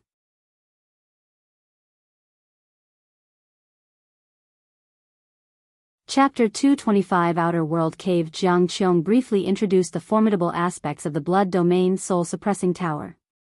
This tower could suppress enemies. Once trapped within, they would lose their way and find it extremely difficult to escape. Moreover, they would constantly endure the burning of the blood flames within the tower, and if reduced to only their soul, there would be no chance of escape. According to the divine exotic immortal spirit, the Blood Domain's soul-suppressing tower was absolutely one of the top 3 immortal treasures within Divine Exotic City, which was also the reason cultivators of the 7 Stars Spirit Realm sought it out. Most of the treasures within Divine Exotic City were plundered, some were seized by former owners from enemies, and others were left behind by adventurers after their deaths. The Blood Domain's soul-suppressing tower had a long-standing reputation over the ocean and was considered a legendary supreme immortal treasure. Guan often exclaimed in amazement, which caused Jiang Qiong to involuntarily smile. Watching Guan's inexperienced expression, she did not feel annoyed, instead, she found it amusing. In other places, her cultivation level was insignificant, but in front of Guan, she was a great cultivator.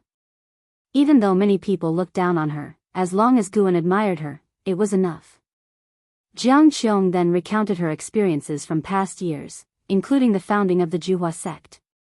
Guan listened attentively, even though he often used his divine sense to keep an eye on Jiang Qiong. Hearing stories directly from her was more interesting. Night passed. By noon the next day, Guan leaped out of the medicine cauldron and quickly put on his robe. Jiang Qiong approached him, scrutinizing him with amazement and said, "I didn't expect your absorption speed to be so quick." Guan precisely controlled his qi blood, ensuring Jiang Qiong did not notice any issues. "Thank you," Guan said earnestly. Jiang Qiong thought to herself that this kid still wouldn't call her martial master. She would have been angry in the past, but now she felt a hint of delight. She raised her head and said, "Practice your sword well. Your sword Dao talent is outstanding. As for your cultivation level, I will find a way to help you improve. This isn't appropriate. You should keep it for yourself. Giving it to me is a waste." Guan hesitated, genuinely grateful to Jiang Qiong. Having this intention was enough. There was no need to take it seriously. If combat prowess had a numerical value, with Jiang Qiong's help last night, Guan's combat power would have successfully increased from 100 billion to 100 billion and 1. Indeed, it had enhanced, but this slight increase in value was more valuable to Jiang Qiong. Jiang Qiong snorted, "Rest assured, I won't delay my cultivation." Guan had to give up. Jiang Qiong asked Guan about his experiences over the years, and Guan did not hide anything, but as she listened, Jiang Qiong became increasingly unable to withstand it. Planting herbs, why are you always planting herbs?" Jiang Qiong exclaimed. Guan pouted, "Yeah, just planting herbs. What else do you expect me to have experienced? Don't underestimate herb planting, different medicinal herbs bring different feelings." He began to enthusiastically recount his planting experiences. Jiang Qiong suppressed the irritability in her heart and listened carefully. Gradually, her mood calmed down. To her surprise, listening to Guan talk about his farming life was quite interesting, bringing her thoughts back to her childhood. Time flew by. Until nightfall, Jiang Qiong bid farewell and left. Guan did not leave the 8 scenic caves, planning to go out early the next morning. In the following winter, discussions about Divine Exotic City spread throughout the Supreme Sect cities, and Li Ya's name reverberated throughout the immortal cultivation world, surpassing Sword Venerable Fudao and Panin.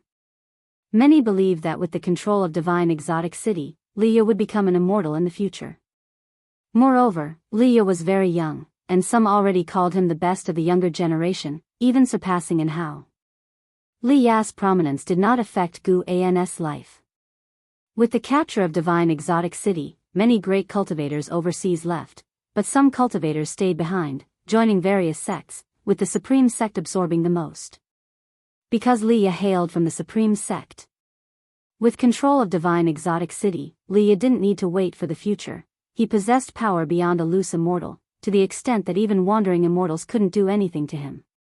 In this way, a new spring arrived. That year, the Supreme Sect's New Year celebrations were livelier than ever.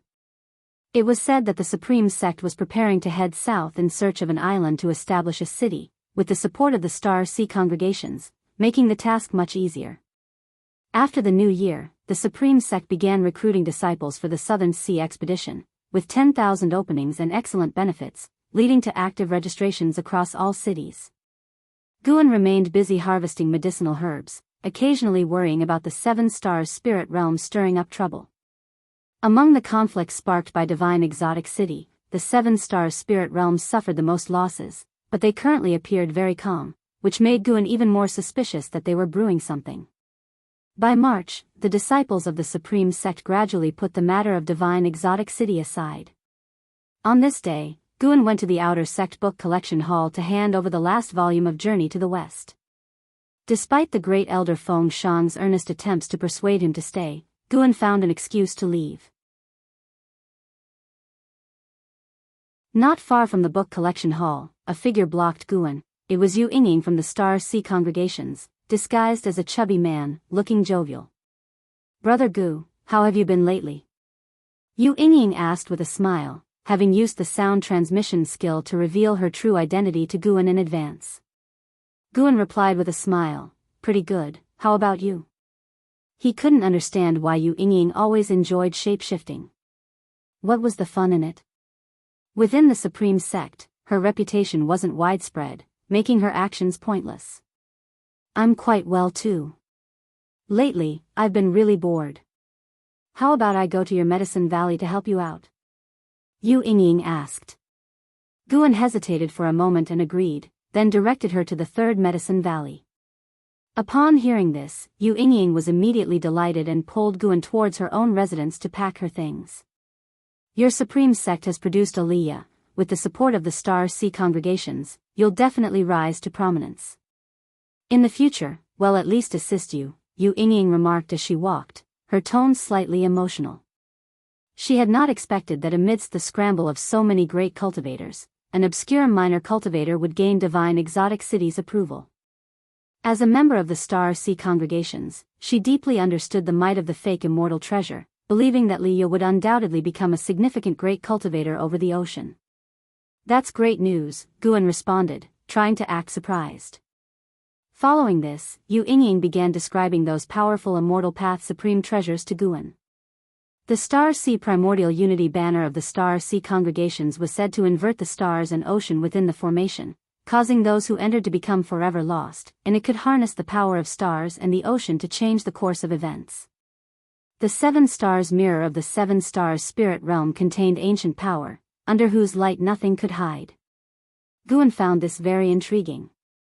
He wondered what cultivation level was needed to craft an Immortal Path Supreme treasure. When he reached that level, he also planned to create one. Making early plans to avoid panic when the time came. Spring went and autumn came, 5 years passed quickly. After Liya took Divine Exotic City, the mainland enjoyed peace. The Supreme Sect successfully established a city overseas, with even the Outer Sect having a transmission array platform leading to Southern Sea City. More and more disciples began training at sea, and news from the ocean continually arrived at the Supreme Sect. Since the completion of the teleportation array in Southern Sea City, Guan saw new things in the Outer Gate City whenever he went, making him feel like he was at a fair. In early summer, Guan arrived at Immortal Seeking Island. Led by the servant Hu Shaojian of the Sea Protection Mansion, Guan strolled around Immortal Seeking Island, listening to the various disturbances on the sea. The friction between the Star Sea Congregations and the Seven Stars Spirit Realm is increasing. The Seven Stars Spirit Realm has gone mad, constantly invading the Star Sea Congregations' territories. It's said to be related to an Immortal Path Supreme treasure from 5 years ago. On a distant continent, the Seven Stars Spirit Realm released an Immortal Path Supreme treasure for others to contest, which was eventually obtained by a minor cultivator. The Star Sea Congregations then recruited that minor cultivator, thoroughly offending the Seven Stars Spirit Realm, Hu Shaojian said with a sigh. Guan asked, why would the Seven Stars Spirit Realm release the Immortal Path Supreme treasure? He had wondered about this before, finding it very puzzling. The divine exotic immortal spirit also didn't know the reason, thinking it was because it was being too powerful, making it impossible for the Seven Stars Spirit Realm cultivators to find. So, they released Divine Exotic City. But considering it from the Seven Stars Spirit Realm's perspective, even if they couldn't conquer Divine Exotic City themselves, they shouldn't give other powers the chance. Hu Shaojian pondered, it does seem unreasonable. Perhaps the Seven Stars spirit realm needed an excuse to declare war on the Star Sea congregations? But using an immortal path supreme treasure as bait seems too exaggerated. The two continued chatting as they walked. Guan wasn't worried about causing trouble with the topic since the surrounding cultivators were all discussing the conflicts between the two great maritime powers. Half a day later, Guan left Immortal Seeking Island and arrived at Heavenly Phoenix Mountain's Nianshu Cave, bringing Tian Yaoer, Tian Qing, and Tian Bai into the Grotto Heaven. He took out the seeds he bought today and had the three demons plant them. Though Tian Qing and Tian Bai had not yet shape-shifted, their nimble claws made them capable of handling the planting duties. While they were planting, Guan went to the entrance of the Grotto Heaven, using his mana to create a stele, and then inscribed characters with his sword qi. Outer World Cave. The meaning was to be forever isolated from the world. In the future, Guan wouldn't bring others here to live. This would always be his secluded medicine valley, specifically providing him with a longer lifespan. Because the seeds planted in the Outer World Cave were all high-rank seeds of level 7 or above, no medicinal herbs had matured yet. He wasn't in a hurry, patiently waiting. When the first batch of herbs matured, it would bring him a significant increase in lifespan, something he eagerly anticipated. 2 ancient hours later, Guan took them out of the Outer World Cave, walking along the underground passage towards Nianshu Cave. I've prepared shape-shifting elixirs for you. You can shape-shift in the next few days, Guan said as he walked ahead. Upon hearing this, Tian Qing and Tian Bai were overjoyed and hurriedly came forward to thank their master for his gift. Demons could achieve shape-shifting through their own cultivation, but the shape-shifting elixir could speed up the process and increase the success rate. If they relied on themselves for shape-shifting, failure would mean death or severe injury, similar to crossing a tribulation. Master, what about me? Tian Yaoer asked as she held Tian Bai, squeezing in beside Guan with a pitiful expression. Guan replied, I've prepared a batch of qi blood enhancing elixirs for you. The elixirs he prepared for Tian Yaoer weren't ones he refined but were purchased on Immortal Seeking Island, worth a fortune, and made by the top alchemy sect on the sea, the Purple Pill Palace.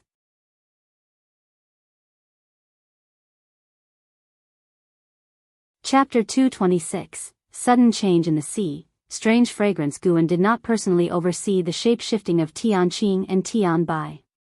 With Tian Yaoer around, he believed the two cat demons would be fine. Tian Yaoer's cultivation had reached the 9th layer of the core formation realm, capable of handling matters independently. Guan first returned to the Mystic Valley, taking a few laps around the valley before heading to the 3rd Medicine Valley. The number of servant disciples in the 3rd Medicine Valley had increased to 800. As soon as he stepped out of the transmission array platform, he heard a commotion.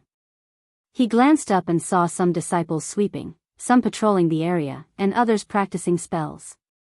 Under the distant trees, some were playing chess and Go. Guan was lenient in managing the disciples. As long as they completed their daily tasks, they could arrange their time freely. In the 3rd Medicine Valley, not all disciples were idle. Most harbored ambitions of becoming outer disciples, so they worked diligently to please Guan and obtain elixirs. Guan walked towards his pavilion.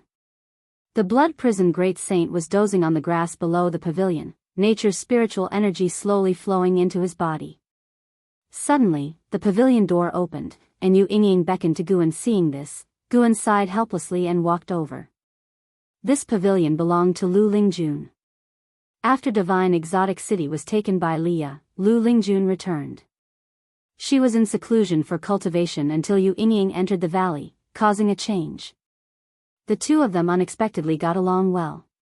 Having heard that Lu Lingjun was a great cultivator in the Mystic Heart realm, Yu Yingying became intrigued and approached her, successfully befriending her through her Star Sea congregation's background. Guan didn't need to enter the pavilion to know what they would discuss. It was definitely about establishing the Ascension sect. Guan was also forcibly pulled into their plan. As long as he provided medicinal herbs, he could secure a high-level seat in the future. Upon entering, Yu Yingying closed the door. Guan walked into the hall.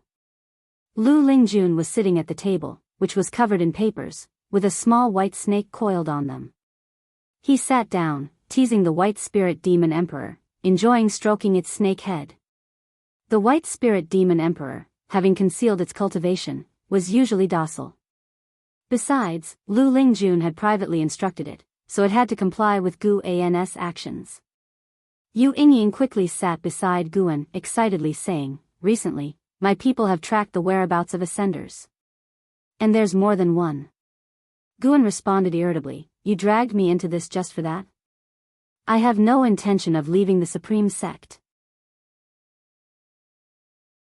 He wondered what Lu Lingjun had said to make this native Yu Yingying so obsessed with creating the Ascension sect. Moreover, Yu Yingying, though only in the Foundation establishment realm, had many spies at sea.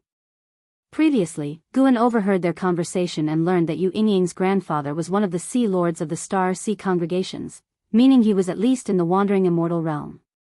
Guan felt quite unsettled about this.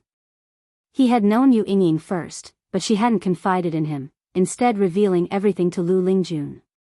"Since you two are so close, why not just soar to great heights together?" Yu Yingying giggled. "Of course, it's not about asking you to invite them. With your cultivation level, seeing them would be quite difficult. I'm just informing you that the framework of the Ascension sect is almost formed." Lu Lingjun nodded, saying, "I plan to establish the Ascension sect outside the 3 dynasties. The Supreme sect will also support us." To this, Guan was not surprised. The position of the Taizong dynasty was too awkward, located at the southernmost part of the continent. The spirit mines discovered by the Supreme sect in the demon clan's territory were constantly plundered by other sects, preventing the sect from expanding to the north. If the Ascension sect could be established, other sects might not target it. In the future, the cooperation between the 2 sects would certainly hinder the development efforts of other sections. Regarding the sect competition in the 3 dynasties area, Guan had no intention of intervening. The Supreme sect had not been gathering disciples or seeking Sword Venerable Fudeo's help, as both the Venerable Pavilion and the Hall of Elders were harboring pent-up frustrations, determined to elevate the Supreme sect to the foremost sect among the 3 dynasties. Lu Lingjun said, "I plan to personally head south. I'm just letting you know so you won't wonder where I went." Guan said, "You don't need to report your whereabouts to me." "Huh?" Lu Lingjun glanced at him, her gaze slightly cold. Guan pouted and said no more. Yu Yingying began excitedly detailing the information on the ascenders. There were 5 in total, 3 males and 2 females, residing on an island within the Star Sea congregation's domain. The weakest among them had reached the Unification realm, with 2 having reached the Mystic Heart realm. There were actually many ascenders overseas. Once they understood the survival rules of this world, they no longer hid their origins. After all, cultivators here couldn't ascend to the lower realms, and they weren't interested in the lower realms. Guan listened attentively, contemplating the impact if the Ascension sect truly established itself in the immortal cultivation world on the continent. Ascenders might not have the highest cultivation, but their survival skills and temperament were formidable. Whether Lu Lingjun could win them over remained uncertain to Guan. An hour later, Lu Lingjun left with the White Spirit Demon Emperor. Guan and Yu Yingying saw them off. As Lu Lingjun's figure disappeared into the sky, Yu Yingying looked at Guan, patted his shoulder, and laughed. "When the Ascension sect is established, you can be counted as an elder. Your destiny will change, remember to thank me." Guan looked at her, curiously asking, "You're not even an ascender, why are you so enthusiastic?" Once the Ascension sect was established, those without Ascension experience would surely be marginalized or scorned, as the sect's teachings would focus on gathering ascenders. It's interesting. In this lifetime, if you could do a few notable things, it wouldn't be a waste of time in this mortal world. If you could leave a mark, that would be even better, Yu Yingying said matter-of-factly. Guan was surprised. "With your background, why do you sound like..." He noticed that in her true form, Yu Yingying had a peculiar causal force within her, limiting her spiritual power's growth. Once her cultivation couldn't progress, even with a maximum lifespan of 5,000 years, Yu Yingying would surely die at the age of 400. Yu Yingying looked at him and sniffed. "Right, I already know my fate. In this lifetime, I can't pursue the immortal path." With that, she turned and left, not wanting to continue the conversation with Gu, and Guan didn't press further. Having come this far, he asked a single question, as he wouldn't involve himself in Yu Yingying's fate. He couldn't ensure his junior sister's immortality, so he wasn't qualified to help others. He turned and went back inside to practice alchemy, planning to bring the elixirs to the outer gate city in a few days. The time came to the end of summer. In the third medicine valley, Guan was studying the Ziwei Array Chronicles when he suddenly felt something, casting his gaze outside the window, frowning slightly. Why has this guy been so restless recently? Guan pondered in confusion. In the past month, Li Ye repeatedly used the power of divine exotic city, starting anew today. Li Ye was far from him, and he couldn't capture him with divine sense due to the prohibitions of the Star Sea congregations along the way. He didn't want to alarm their great cultivators. Even without using divine sense, he could learn about Li Ya's situation through the mental connection with the divine exotic immortal spirit. After a moment of hesitation, Guan inquired the divine exotic immortal spirit with his mind. Soon, the spirit informed him of the reason. Li Ye was exploring a secret realm, one of the legacy secret realms of the Star Sea congregations. If he succeeded, he'd gain the ancient legacy of the congregations.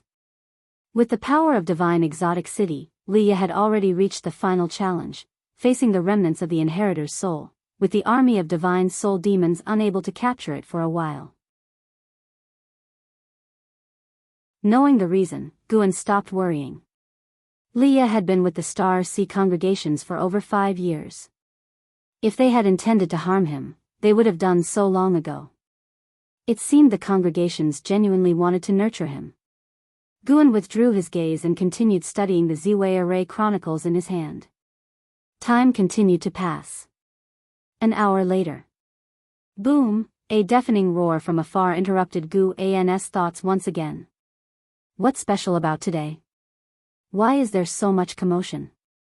Guan muttered quietly, sending his divine sense towards the source of the sound. Before long, his expression changed dramatically. Reflected in his pupils was an endless ocean. At this moment, a gigantic fissure appeared in the ocean, continuously expanding. The seawater furiously rushed into the fissure, forming a spectacular waterfall. The deep fissure stretched for miles. Guan sensed other divine senses being drawn to the ocean fissure and many cultivators heading towards it. The ocean was to the west of the continent. Guan's divine sense traveled a long way, discovering the fissure extended for tens of thousands of miles and was still growing, seemingly dividing the ocean in two. Strangely, despite the seawater pouring into the fissure, the sea level didn't drop but maintained its majestic sight. Fortunately, the ocean fissure was far from the continent, with a landmass in between. Guan retracted his divine sense and continued reading, planning to visit Immortal Seeking Island later for information. On Immortal Seeking Island, Guan could always hear various significant oceanic events. Late at night, Guan arrived at Ninshu Cave, walking towards the stone table. As soon as his footsteps sounded, 2 fragrances greeted him. Next, his arms were embraced, sinking into softness. Master. Greetings, Master. 2 enchanting women clung to Guan's arms, one in a blue dress, the other in a white dress. They had graceful figures and delicate features, gazing at Guan with eyes like rippling water. They were Tianqing and Tian Bai after shape-shifting. Guan, wearing a mask, asked, "What's that smell on you?" Tianqing tilted her head and said, "It's a special water Miss made. It gives off a distinctive fragrance, masking our demon scent, so Master won't dislike us." Guan remained silent, inwardly satisfied. The newly shape-shifted Tianqing and Tian Bai indeed had a foul demon scent, which made him reluctant to be close to them before. Allowing them to hold him, Guan walked towards the small building. The 2 cat demons chattered non-stop, just like Tian Yaoer. Soon, Tian Yaoer emerged from the house, beaming as she approached Guan, expecting praise. Unfortunately, Guan didn't mention the fragrance but asked about her cultivation progress.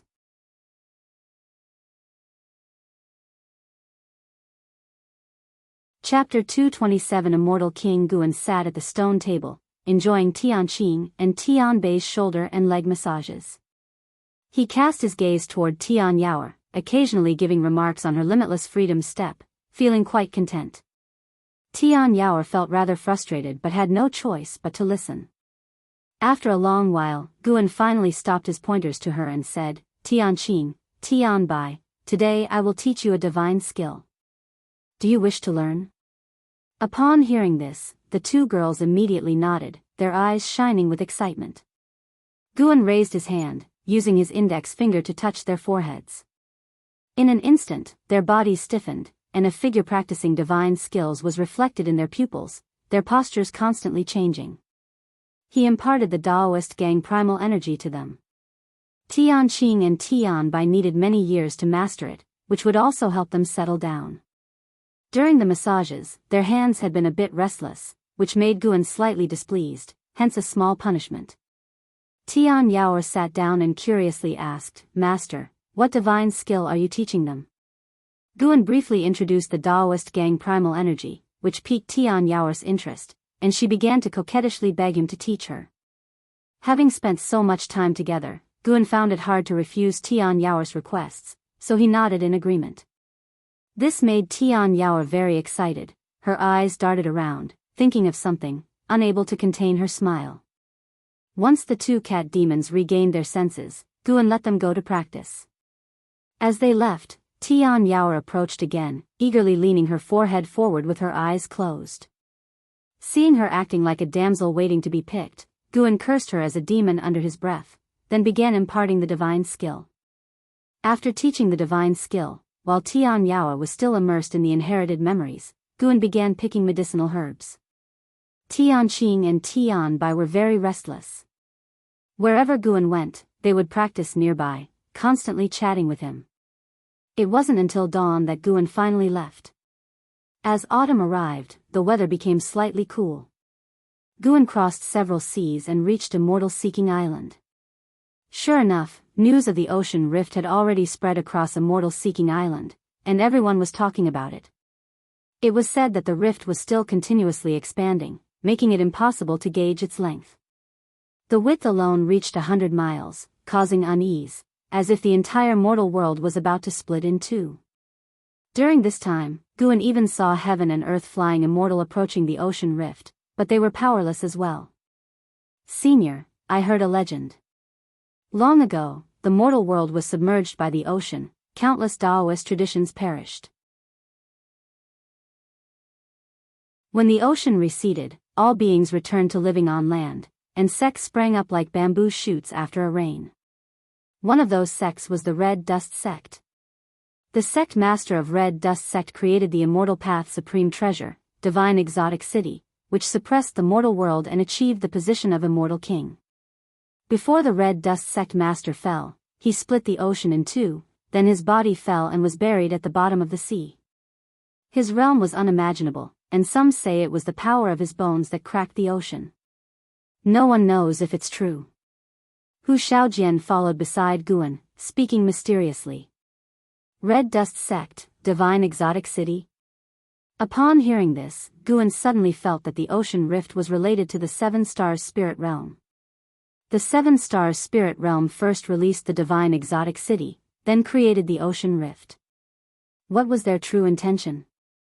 Help me gather all the legends and records of immortal kings throughout history, Guan instructed. Previously, the ghost mother of Ephemera had sent the 9 Nether 13 evil to deliver the immortal king crown to Guan. Hidden beneath the crown were the bones and soul of the evil emperor. Guan buried the immortal king crown at the bottom of a lake in the North Sea and had not touched it since. He originally thought the immortal king was just a title, but now it seemed there were many immortal kings. Hu Xiaojian quickly agreed. Being able to work for Guan made him feel honored. Having spent so many years with Guan, he felt fortunate to have someone powerful to rely on. Serving a loose immortal was indeed his blessing. There was an auction on Immortal Seeking Island in a couple of days, and Hu Xiaojian recommended Guan attend because there was a sapling of a 9th-rank spirit tree. Upon hearing this, Guan immediately agreed. Half a day later, Guan left with the sapling of the 9th-rank spirit tree. Some loose immortals attempted to track him but couldn't keep up. Guan arrived at the outer world cave and planted the sapling of the 9th-rank spirit tree. Tree of Luo Hai, 9th rank 56/80,000/500000, 500,000 years maximum lifespan. If he were to kill it now, Guan could gain 8,000 years of life, but he would not engage in killing the goose that laid the golden eggs. The tree of Luo Hai could form the Luo Tian energy sea, gather spiritual energy, and enhance the growth environment of all things. The Luo Tian energy sea could even bring down spiritual rain, which, it was said, offered a chance for enlightenment from the heavens and earth. This kind of spirit tree made Guan very excited. In 10,000 years, the outer world cave would be fully cultivated. By then, if his old friends were no longer around, he could retreat there for tens of thousands of years. With Tian Yaoer keeping him company, he would never be lonely. Guan admired the tree of Luo Hai for a long time before leaving. When he returned again, it was already 10 years later. In 10 years, the tree of Luo Hai had grown significantly taller. Tian Yaoer accompanied Guan, standing by his side, gazing up at the tree of Luo Hai together. In the distance, Tian Qing and Tian Bai were playing around. Guan had taken them in to serve Tian Yaoer, but since Tian Yaoer was often in seclusion, she rarely disciplined them, leading to their continued innocence and playful nature. 10 years had passed, and Tian Yaoer's cultivation level had reached the second layer of the nascent soul realm. "Master, we've been looking for so long. Shouldn't we leave now?" Tian Yaoer asked softly.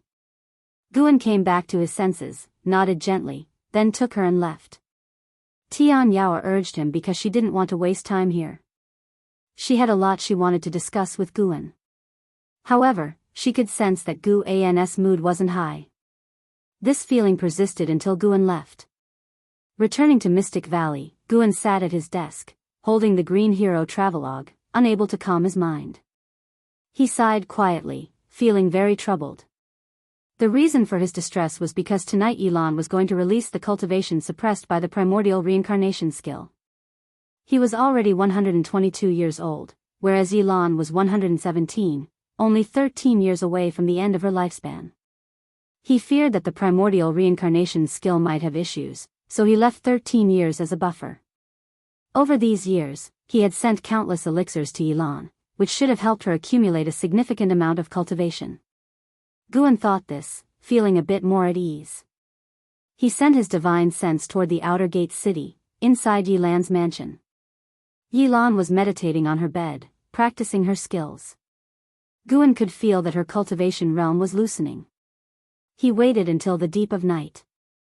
Yilan's cultivation was completely released. Guan had set up many formations in her mansion in advance.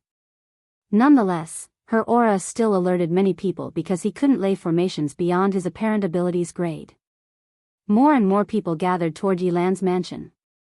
Fortunately, the outer sect's great elder LV Songhan arrived in time, dispersing the disciples and dispatching subordinates to guard the mansion. This was Guan's prior arrangement. Guan could feel that Yilan was forming a core, and he couldn't help but breathe a sigh of relief. Until dawn, Yilan began forming her nascent soul. This made Guan secretly shocked. The primordial reincarnation skill was quite domineering. Of course, the reason Yilan could break through so quickly was mainly because Guan had invested a lot of elixirs. The value of those elixirs had already surpassed the accumulation of most nascent soul realm cultivators. After 2 more days, Yilan's cultivation finally stabilized. But her commotion had attracted the attention of the inner sect and the main city of the sect.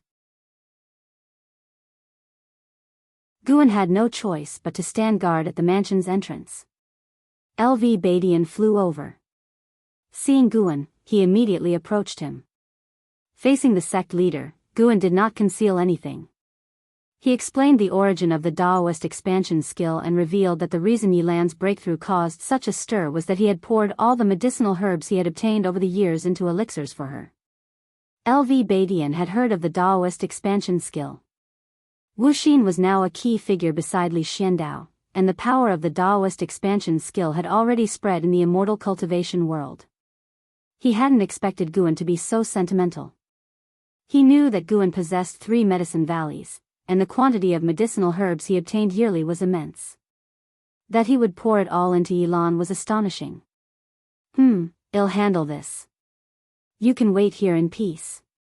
LV Badian said and then signaled to LV Songhan. He had LV Songhan proclaim that a great cultivator at the divinity transformation realm was practicing in the mansion, and no one was to disturb. A foundation establishment realm cultivator reaching the divinity transformation realm in 2 days would indeed cause a huge stir, but if it was a divinity transformation realm cultivator practicing, the impact would be much less. Guan stood and waited in front of the mansion. Until evening, when Yilan's aura calmed, LV Songhan finally led his people away. Guan entered the mansion and walked toward Yilan's room. Standing in front of the door, he waited. "Senior brother, why don't you come in?" Yilan's voice came from inside the room. Guan took a deep breath and pushed the door open. His gaze was immediately drawn to Yilan on the bed. He quickly performed a lifespan detection. Yilan, Divinity Transformation Stage 5th Level 117/600/600, only 600 years of lifespan? Guan frowned, his heart sinking. Yilan opened her eyes, looked at him, and smiled. "Senior brother, I've reached the divinity transformation realm. It's incredible." She was very excited, unaware that her lifespan was only 600 years. In her understanding, living 1,000 years at the divinity transformation realm was not difficult, and she believed her cultivation would grow higher in the future. The primordial reincarnation skill could extend the maximum lifespan but couldn't ensure that the practitioner's lifespan increased with breakthroughs. After all, this skill was meant to defy fate. Guan smiled and said, "Really? That's great, junior sister. You'll have to look after me from now on." Yilan laughed. "The technique is yours. When you release your cultivation, you'll definitely be more powerful than I am." Guan hadn't practiced the primordial reincarnation skill, but hearing her say this, he had no choice but to agree.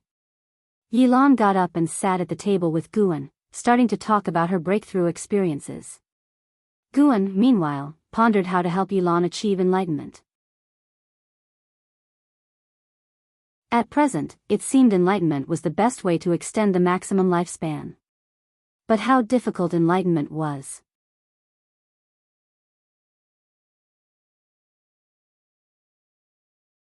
Chapter 228 The 9,999-year lifespan limit. Feeling down, Guan looked at the excited Yilan, and his mood gradually improved. No matter what, he at least helped Yilan extend her life by 470 years, and her cultivation progressed from the foundation establishment realm to the divinity transformation realm, making her future life more exciting. With nearly 500 more years of life, perhaps she would have her own opportunities in the future. Guan smiled and occasionally echoed Yilan's words. When Yilan finished speaking, Guan said, "I recommend you go to the inner sect." Yilan nodded. With a face full of yearning she said, "If I cannot progress further in this life, it would not be in vain to experience the world of great cultivators."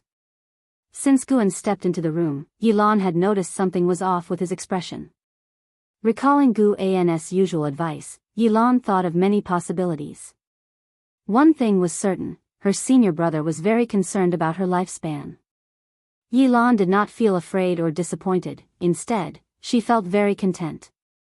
Without her senior brother's help, she might have been a servant disciple for her whole life, let alone reaching the foundation establishment realm. Everything now seemed like a dream. "If I can only live for a few hundred years, senior brother, you need not regret. If fate allows, we can meet in the next life, right?" Yilan blinked and said with a light laugh. Guan was startled, then laughed. "Yes, if it's meant to be, even reincarnation can't stop it." They talked from the future to the past this time. Guan chose to stay overnight at Yilan's residence and they talked all night without feeling tired. Early the next day, Guan left. Yilan saw him off to the gate, watching his departing figure. The sense of loss welled up in her heart once again. After her cultivation level rose, she increasingly found her senior brother's demeanor extraordinary. Perhaps her senior brother had already reached a certain stage. After all, he was valued by the sword venerable Fudao. Yilan knew one thing for sure: if it was not just a chance meeting with the sword venerable Fudao, the sword venerable would not have taken action with the Qinghong sword. Guan just wanted to avoid trouble, That's why he hid his relationship with the sword venerable Fudao. Yilan could understand this. Senior brother, I will always be with you for the rest of my life. Yilan smiled, her eyes filled with an expectant smile. The future was far away, she did not want to think about it too much, she just wanted to cherish the present. Putting aside Yilan's matter for the time being, unlike the Daoist expansion skill which could only lift the cultivation constraints once in a lifetime, the primordial reincarnation skill could be repeatedly cultivated. Yilan would continue to suppress her cultivation in the future and release it after hundreds of years, then the ultimate lifespan should be able to increase again, but Guan was not sure if the effect would be the same as the first time lifting the cultivation constraints. Anyway, this was at least a hope. After hundreds of years, Guan's cultivation would also transform, and perhaps he could find the chance to change Yilan's fate against the heavens. Compared to Yilan, Guan was more worried about Xiaochuan. Xiaochuan, this fellow usually did not work hard on cultivation, and even if the cultivation constraints were lifted, the improvement would be limited, certainly not as good as Yilan. But Xiaochuan had already seen through life and death, without fear of life and death, so Guan was not so regretful. Everyone has their own choice, everyone will experience farewells. Guan was not a stubborn person. If he was powerless, he could only work hard on his cultivation and see the end of the immortal path on behalf of his old friends. This year's summer was not as hot as previous years. In the third medicine valley, Guan went downstairs, looking at the myriad forms of life in the valley, and he had a smile on his face, feeling very good. In the distance, Yu Yingying was instructing an Xian and several female disciples in practicing spells. Although her cultivation level was very low, she understood many spells. The Blood Prison Great Saint was chasing the white spirit rat again. The gap between them was very small. Whenever he was about to catch the white spirit rat, it always managed to dodge, making him extremely angry and unwilling to stop, so he could only keep chasing. 10 years had passed, and Lu Lingjun had not returned yet. Guan detected through his divine sense that her ascension sect had been preliminarily established, but one of the ascenders had offended an overseas family, and they had an ongoing grudge for several years. Guan just watched the play with no intention of meddling. Although Lu Lingjun had been injured many times, it was not to the extent of life-threatening. It had to be said that ascenders were indeed very tenacious. Even though the enemy was powerful, they had no plans to back down and were prepared to fight to the death, not giving up until justice was served. Xiaochuan came to Guan's side and said, "Senior brother, I just recruited 100 servant disciples, do you want to take a look?" Over the past 10 years, disciples have constantly established their foundations and left, while new disciples joined, and the total number of disciples had breached 900. Guan, being idle, agreed and nodded. He followed Xiaochuan to the grassy area at the edge of the pavilion area, where 100 servant disciples were waiting, very nervous and whispering to each other. "Will the Valley Master accept us?" "He should. The head disciple brought us here." This third medicine valley is not simple. It sends out several foundation establishment realm disciples each year to help them become outer sect disciples. I've heard that too. It's said that the Valley Master is the disciple of the sect leader.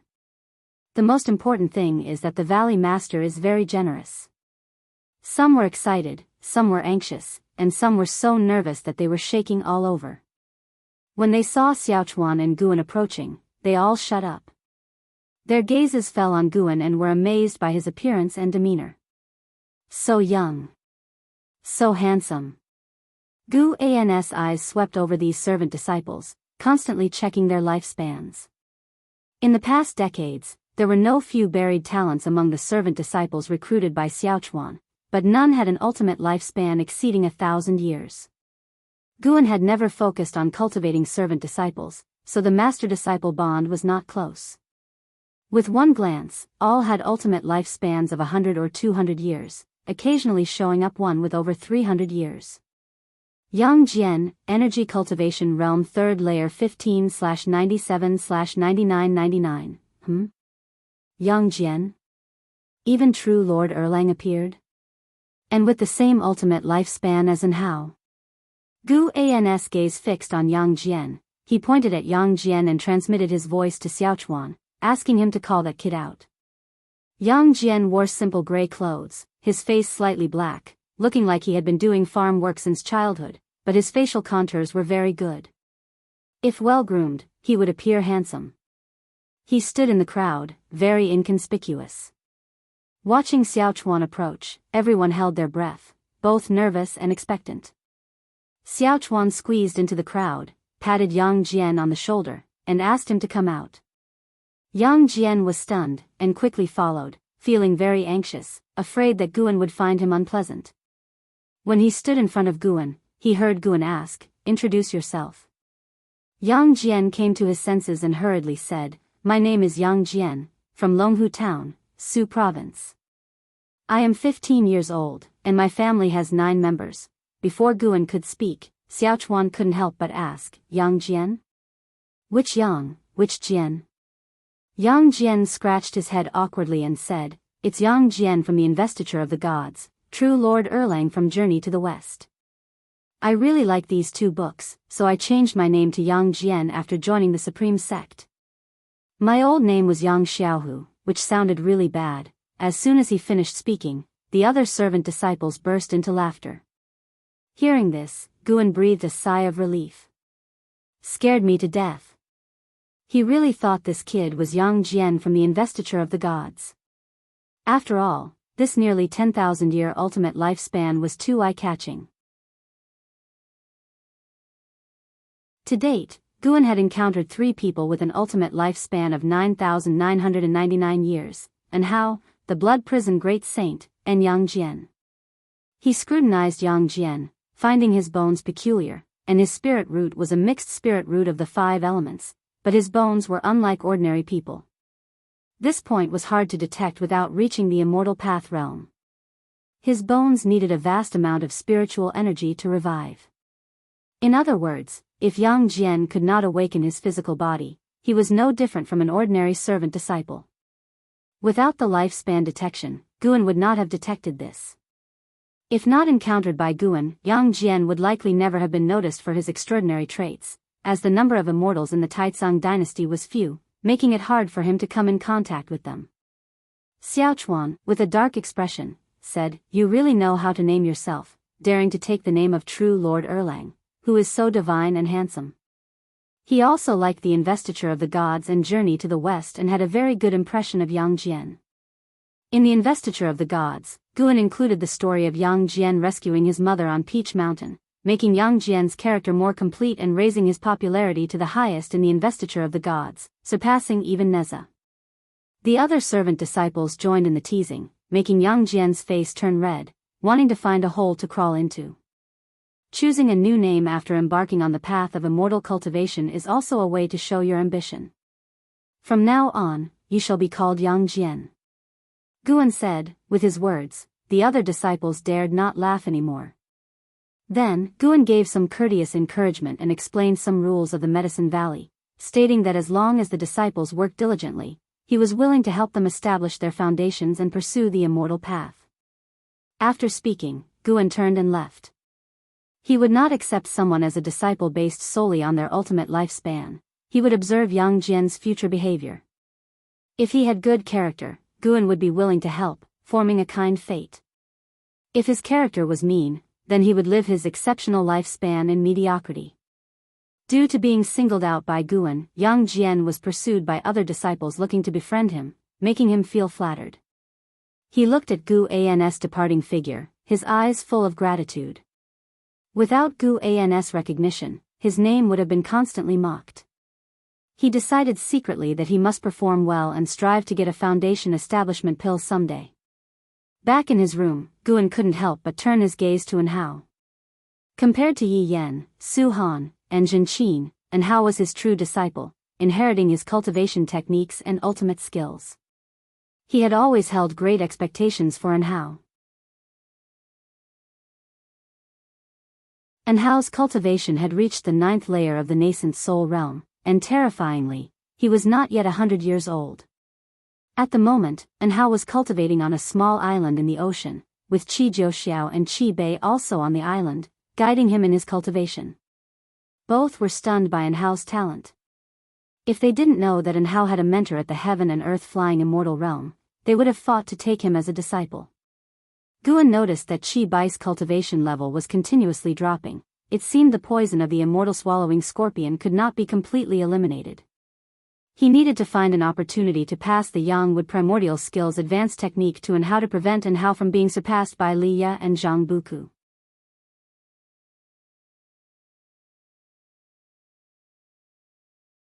Chapter 229 Yang Jian's longing with the passing of summer and the arrival of autumn, the third medicine valley gradually became tinged with yellow. Yang Jian came before the blood prison great saint, respectfully presenting a platter filled with flowers and fruits. The blood prison great saint lay on the ground and gave him a casual glance. "Is it washed clean?" he asked indifferently. Yang Jian quickly nodded and whispered, "I washed it 3 times. The blood prison great saint lowered his head to sniff, then said, "Not bad. Keep it up, you may go now." Yang Jian stood up, bowed, and then retreated. Ever since Guan approved his name, he had been more driven than the other disciples. Not only was he busy with chores in the valley, but he also served the blood prison great saint and the white spirit rat diligently. His industriousness made the other servant disciples feel disdainful, so they gradually began to distance themselves from him. Despite this, he did not feel embarrassed but was instead full of anticipation. He knew full well that with his average talent, if he only did what the other disciples did, he would at most earn a single foundation establishment pill. He believed that even if he reached foundation establishment, it wouldn't change his fate.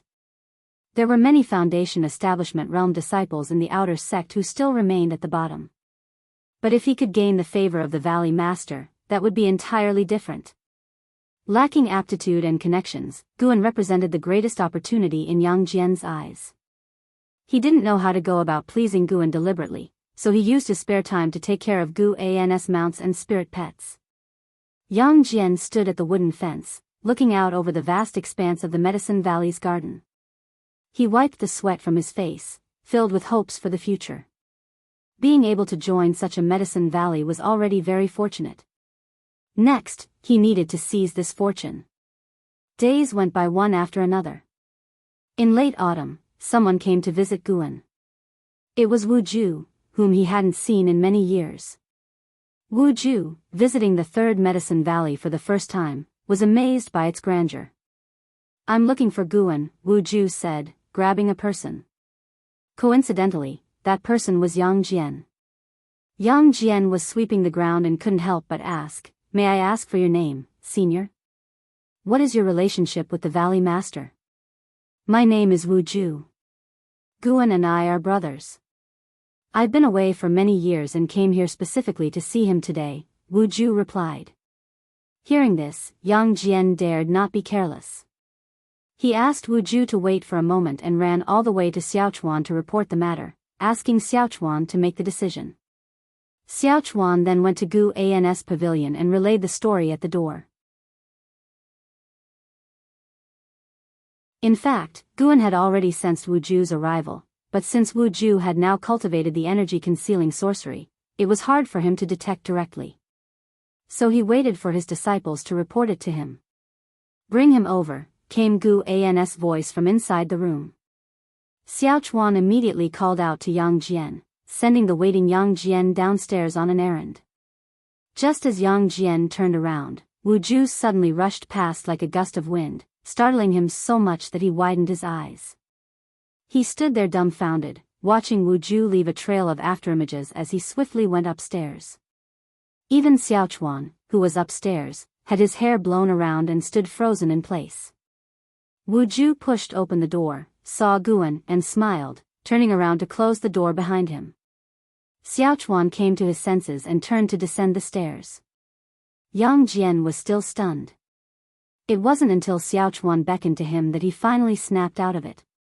He didn't inquire about Wu Ju's identity, but in his heart, a great determination ignited. He also wanted to become a great cultivator like Wu Ju. On the other side. Inside the room, Guan poured tea for Wu Ju and listened to him recount his experiences over the years. After sitting down and adjusting his mindset, he used lifespan detection on Wu Ju as if he were about to open a blind box. Wuju, Nascent Soul Realm, Level 8 124/890/7600.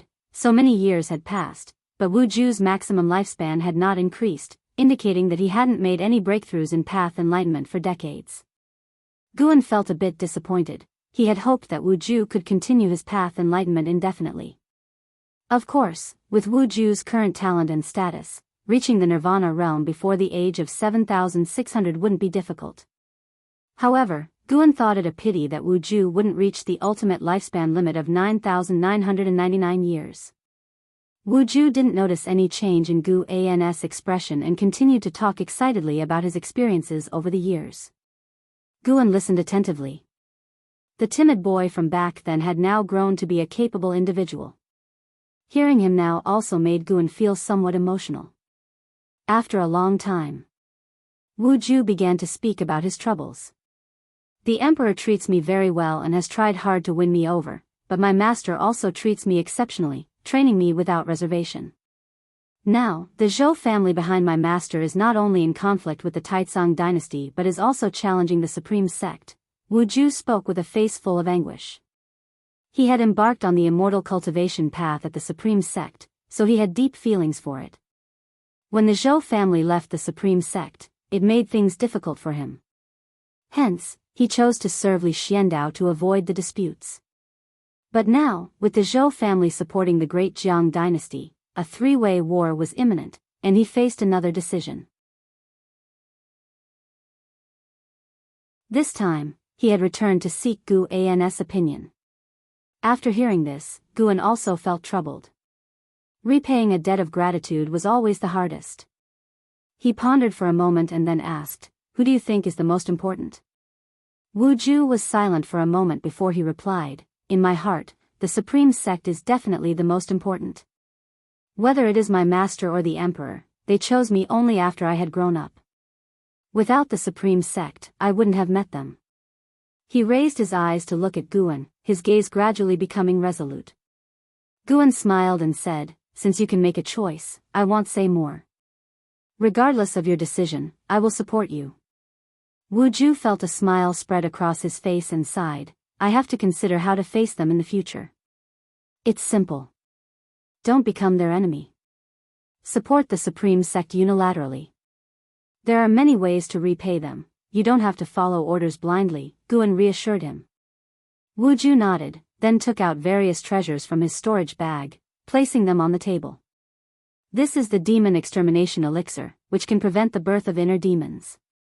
This is the sleeve gold sword array. Though small, it can form a large sword array once infused with spiritual power.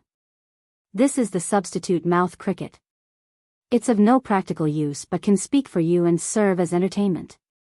And this, top-grade Dharma artifact mist cloud boots, allows you to create clouds under your feet and soar through the skies. It was a reward from the emperor for slaying the enemy's general." Wuju introduced the treasures one by one. There were 8 in total, each with different uses. After he finished speaking, Guan pretended to decline, but Wuju insisted, saying he had received many elixirs from Guan in the past and had to pay him back. After several refusals, Wuju glared and said, "Are we not brothers? You must accept these, or we can't be brothers anymore." Guan had no choice but to agree reluctantly. "Next time you visit, don't bring so many things. I don't need them, and our bond can't be measured by treasures," Guan said seriously. He genuinely didn't want them and hoped Wuju wouldn't go to so much trouble. Wuju waved his hand and said, "I don't care. When I see good things, I think of you. Since you don't venture out and only focus on cultivation, I'll find you all the magic artifacts and secret books you need." Guan smiled and didn't continue the topic. It wasn't until dusk that Wuju left, having made up his mind to choose the supreme sect. He intended to see the sect leader next. Guan stood on the balcony, watching the direction in which Wuju departed. The sunset was beautiful, even nearing twilight. Guan saw Yang Jian staring blankly in the direction Wuju had gone. During this time, Yang Jian's performance had been commendable, and in Guan's eyes, he was already halfway towards becoming a disciple. In the future, if Yang Jian became famous and even surpassed Wu Ju, would Wu Ju remember that the minor cultivator who led the way for him today was the renowned Yang Jian? Guan found the thought amusing, and a smile appeared on his lips. He noticed that he was developing a mischievous habit of imagining the astonishment of those around him. In the blink of an eye, 5 more years passed. During these 5 years, An Hao broke through to the divinity transformation realm, and Wu Ju reached the 9th level of the nascent soul realm, on the verge of a breakthrough. Since Wu Ju had decided to stay in the Supreme Sect, he hadn't left the Supreme Sect. After expressing his intentions to LV Badian was very pleased and began investing substantial resources in him, creating momentum for him. Now, Wu Ju was one of the top 3 talents in the Supreme Sect, holding the position of a true disciple. 127-year-old Guan had a lifespan nearing 16,400,000 years, still far from the billion mark, but he hadn't harvested the high-rank medical herbs from the outer world cave yet. He was eagerly looking forward to those high-rank medical herbs. Throughout these years, Guan occasionally went to Immortal Seeking Island to buy high-rank medical herbs.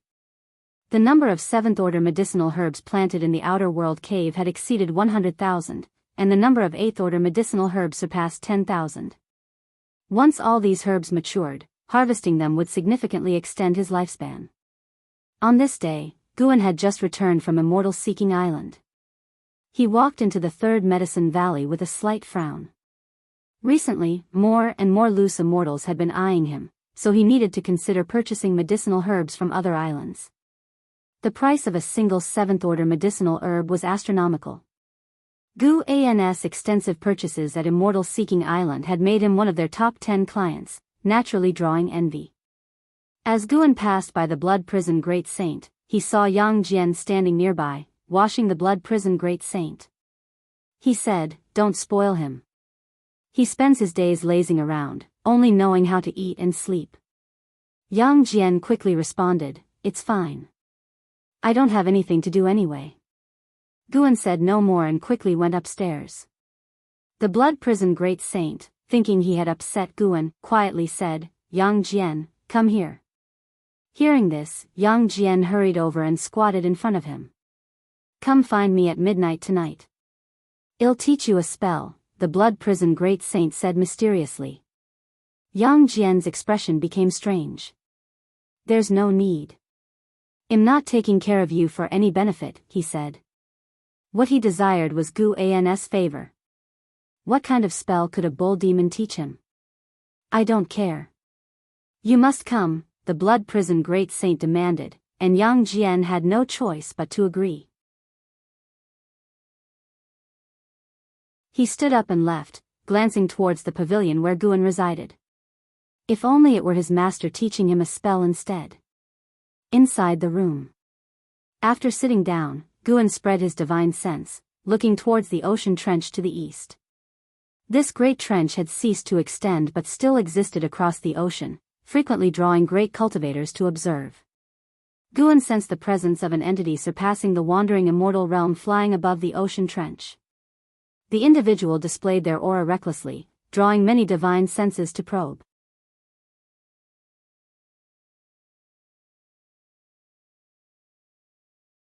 Chapter 230, Sect Leader's Successor. Guan looked for a while and then withdrew his gaze. Without knowing the other party's intentions, he didn't want to provoke them. The ocean trench had been around for many years without any disaster so far. Guan hoped this tranquility could last long enough to give him time to grow. He picked up the latest volume of the Green Hero Travelogue from the table and started reading.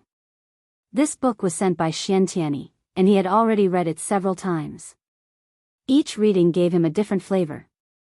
Xiantiani seemed flamboyant and unrestrained, but he was actually meticulous and skilled in writing about women. Night fell. Yang Jian came to the Blood Prison Great Saint's side, wanting to say something but hesitating. The Blood Prison Great Saint stood up and, with a twist of his ox-like butt, dropped a line before leaving, "Follow me." Yang Jian had no choice but to follow. Well, maybe by appeasing it, it will mess with me less in the future, Yang Jian thought silently, his mood improving. The man and ox arrived in a forest a dozen miles away. The forest was vast, echoing with the sounds of insects. The blood prison great saint turned around to face Yang Jian, then started cultivating energy. In an instant, his red ox hair began to flow like burning blood flames, and a fierce aura erupted from his body. Huh! Yang Jian's eyes widened, his whole being becoming alert. This aura. Could this lazy ox really know spells? The blood prison great saint let out a deep ox roar, making Yang Jian feel an explosion by his ear, his brain buzzing. It took him a while to recover, looking at the blood prison great saint in horror. The great saint still maintained his aura, looking especially menacing in the night. Yang Jian's gaze towards the blood prison great saint became fervent. The blood prison great saint raised his ox head and said, "This is a spell of the blood prison divine skill called the blood prison roar. If you train to a minor achievement realm, it can cause the enemy's divine soul to become unsettled in battle. If perfected, it could kill enemies with a roar. So powerful? I want to learn. I want to learn." Yang Jian felt ignited, the image of the blood prison great saint completely transforming in his eyes. The blood prison great saint, full of pride, said, "Cultivating the blood prison roar isn't easy. Are you ready for hardship?" "I'm not afraid of hardship," Yang Jian said firmly. The blood prison great saint grinned. Under Gu An's divine sense, he found an ox smiling to be quite eerie. This guy didn't have any ill intentions, right? Autumn and winter passed, and the new spring arrived. The third Medicine Valley began preparing for the spring festival once again. On this day, Wu Ju arrived, but Guan wasn't there, so he wandered around the valley. He saw the minor cultivator who had previously guided him carrying water, so he walked over and asked with a smile, "Little brother, aren't you a cultivator? Why are you carrying water yourself?" Yang Jian's eyes lit up when he saw Wu Ju. He hadn't forgotten Wu Ju's movement technique from that day, ethereal like an immortal. He replied, "This is a form of cultivation method." His voice was hoarse, speaking haltingly, making Wu Ju uncomfortable to listen to. "What happened to your voice?" Wu Ju asked with a frown. Yang Jian answered, "From practicing." Wu Ju shook his head with a smile, patted Yang Jian on the shoulder, and turned to leave. The reason Wu Ju remembered Yang Jian was that before leaving last time, Guan had asked him about his thoughts on Yang Jian. Being remembered by Guan, he naturally developed a bit of interest in Yang Jian. But now it seemed, this boy's talent was quite mediocre, with almost no advancement in cultivation over the years. Yang Jian didn't know what Wu Ju was thinking. Just being asked by him already made him very happy. Wu Ju continued wandering in the valley. An hour later, he sensed Gu An's aura. But when he turned his head, he frowned. There were actually two women beside Guan. Why isn't it Miss Shen? Wu Ju wondered. He always thought Guan and Shenzhen liked each other, but now seeing Guan chatting and laughing with two women beside him, he felt upset. Brother Gu was letting down Miss Shen. Guan, with Yilan and Zhenqin, flew in. The two women were curious about the scene in the third Medicine Valley, constantly asking questions, and he answered with a smile. After landing, Wu Ju approached, pointing at Zhenqin and asked, "Guan, who is this?" His tone was sharp, making Zhenqin look at him in confusion. He knew Yilan, Gu An's junior sister, but seeing Zhenqin clinging to Gu An's arm made him feel uneasy. Zhenqin's eyes lit up and said, "Are you Wu Ju?"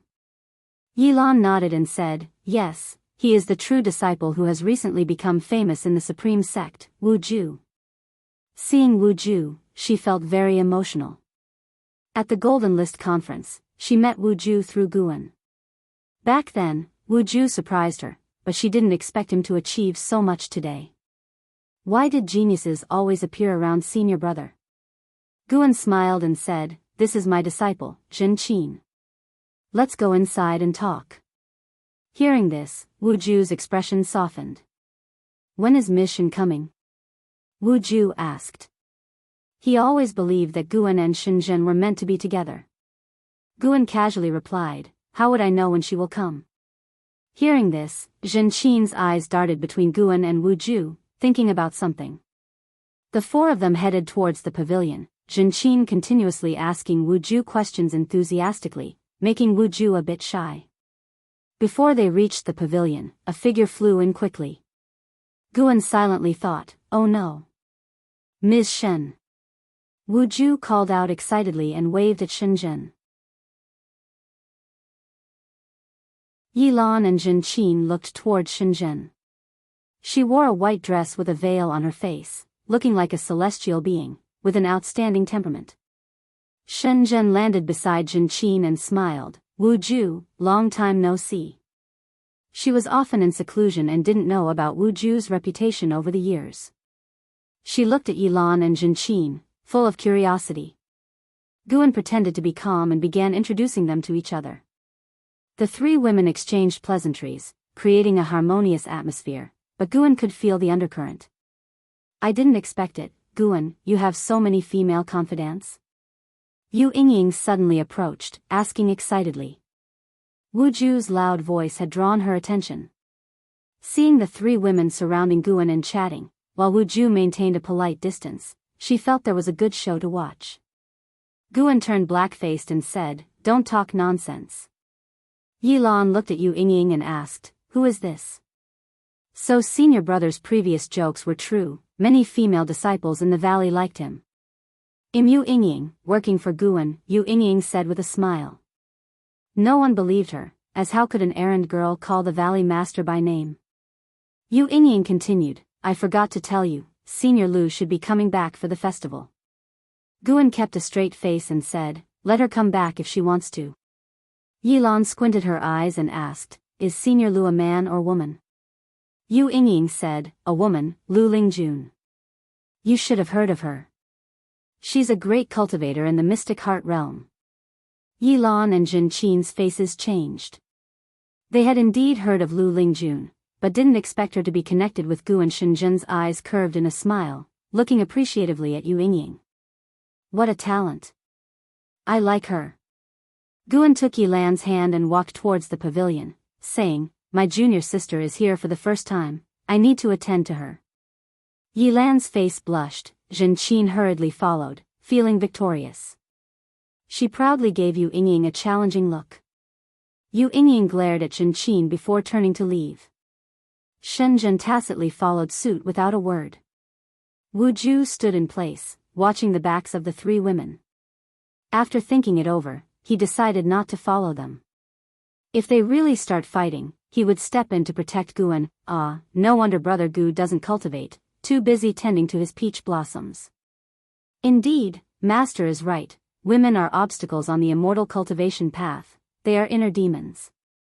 Wu Ju shook his head and continued strolling through the valley. Upstairs in the room, Guan poured tea for the three women. Yilan started chatting with Shenzhen. Having worked in the law enforcement hall for many years, she was adept at handling people and situations, making the conversation lively and pleasant among the three women, appearing like close friends. After Guan sat down, Shenzhen asked, after Journey to the West, will you write another book? I want to read about Sun Wukong becoming the victorious fighting Buddha. Yilan and Zhenqin already knew Guan was Panin, but still looked at him curiously, eager for his answer. Zhenqin looked at Guan, marveling inwardly. Her master's cultivation talent might be mediocre, but his writing was extraordinary. By now, more and more people knew Guan was the author, so he didn't mind Shenzhen revealing his identity intentionally. After all, his apparent cultivation level was no longer weak, and he could defend himself. No more writing, busy researching other minor arts. Guan answered casually. Shenzhen felt a bit disappointed and began praising Journey to the West, saying it was better than the Investiture of the Gods and more meaningful. She felt Journey to the West was critiquing something. Yilan also joined in the discussion about Journey to the West, while Zhenqin gazed at Guan with admiration, realizing its impact had even surpassed the Investiture of the Gods. An hour later, another guest arrived at the valley, freeing Guan somewhat. L.V. Badian. L.V. Badian entered the room, and Yilan and Zhenqin quickly stood up to greet him. They were already true disciples and had naturally met L.V. Badian before. Shenzhen also greeted L.V. Badian courteously. You all go out and have a look around. I have something to discuss with Guan, LV Badian said indifferently, but he laughed inwardly. This kid was impressive, having so many peach blossoms, not inferior to my younger days. Zhenqin couldn't help but curiously ask, sect leader, are you very familiar with my master? LV Badian looked at her, knowing she was Gu An's disciple, then laughed, of course. He is my appointed successor to the sect leader. During the Golden List Conference, the world's #1 Sword Dao tournament, the Alchemy Conference, and so on, it was all his idea. From now on, you can call me Martial Master. Upon hearing this, the three women widened their eyes. Guan silently thought, this is bad. Shenzhen also felt surprised. She knew Guan was close with LV Badian, thinking it was because of Pan An's identity. She didn't expect LV Badian to hold Guan in such high regard. Seeing Gu An's expression, LV Badian was amused and said, never mind, you all stay and listen. The three women quickly thanked him. Their gazes towards Guan made him uneasy.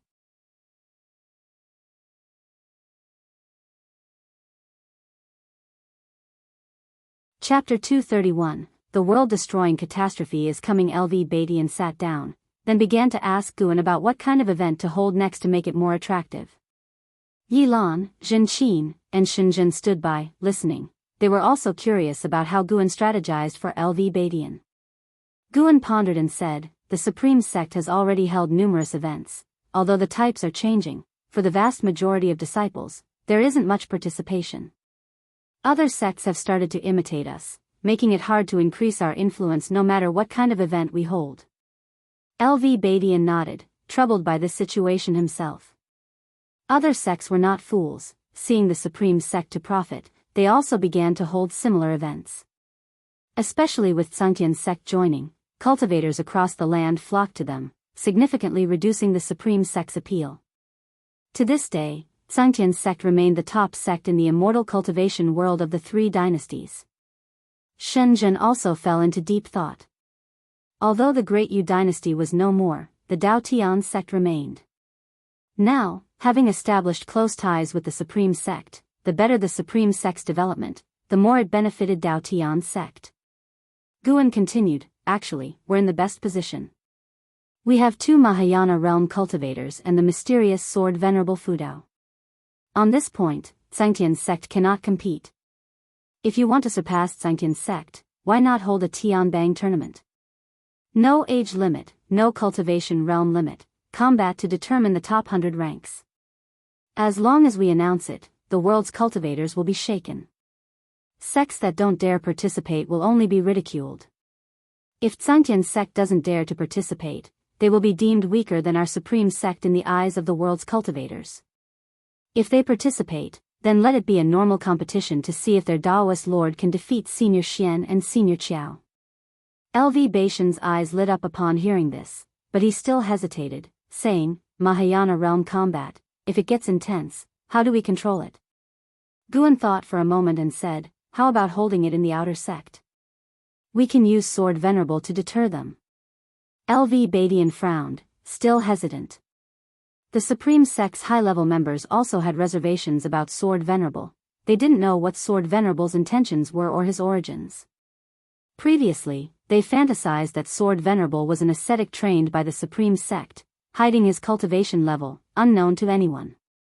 But as immortals continued to appear in their vision, they realized that the Supreme Sect's soil couldn't nurture such an existence. Sword Venerable was simply too powerful, forcing them to recognize reality. If the sect leader fears angering Sword Venerable, we can allocate part of the Tianbang tournament's proceeds to the Heavenly Repair Platform as a tribute to Sword Venerable, showing our sincerity, Guan suggested. LV Badian hesitated and asked, is that all right? Guan continued, you can inquire in front of the heaven-cutting axe. Sword Venerable is an immortal, he will surely hear you. As long as you explain the stakes clearly, he should tacitly allow it.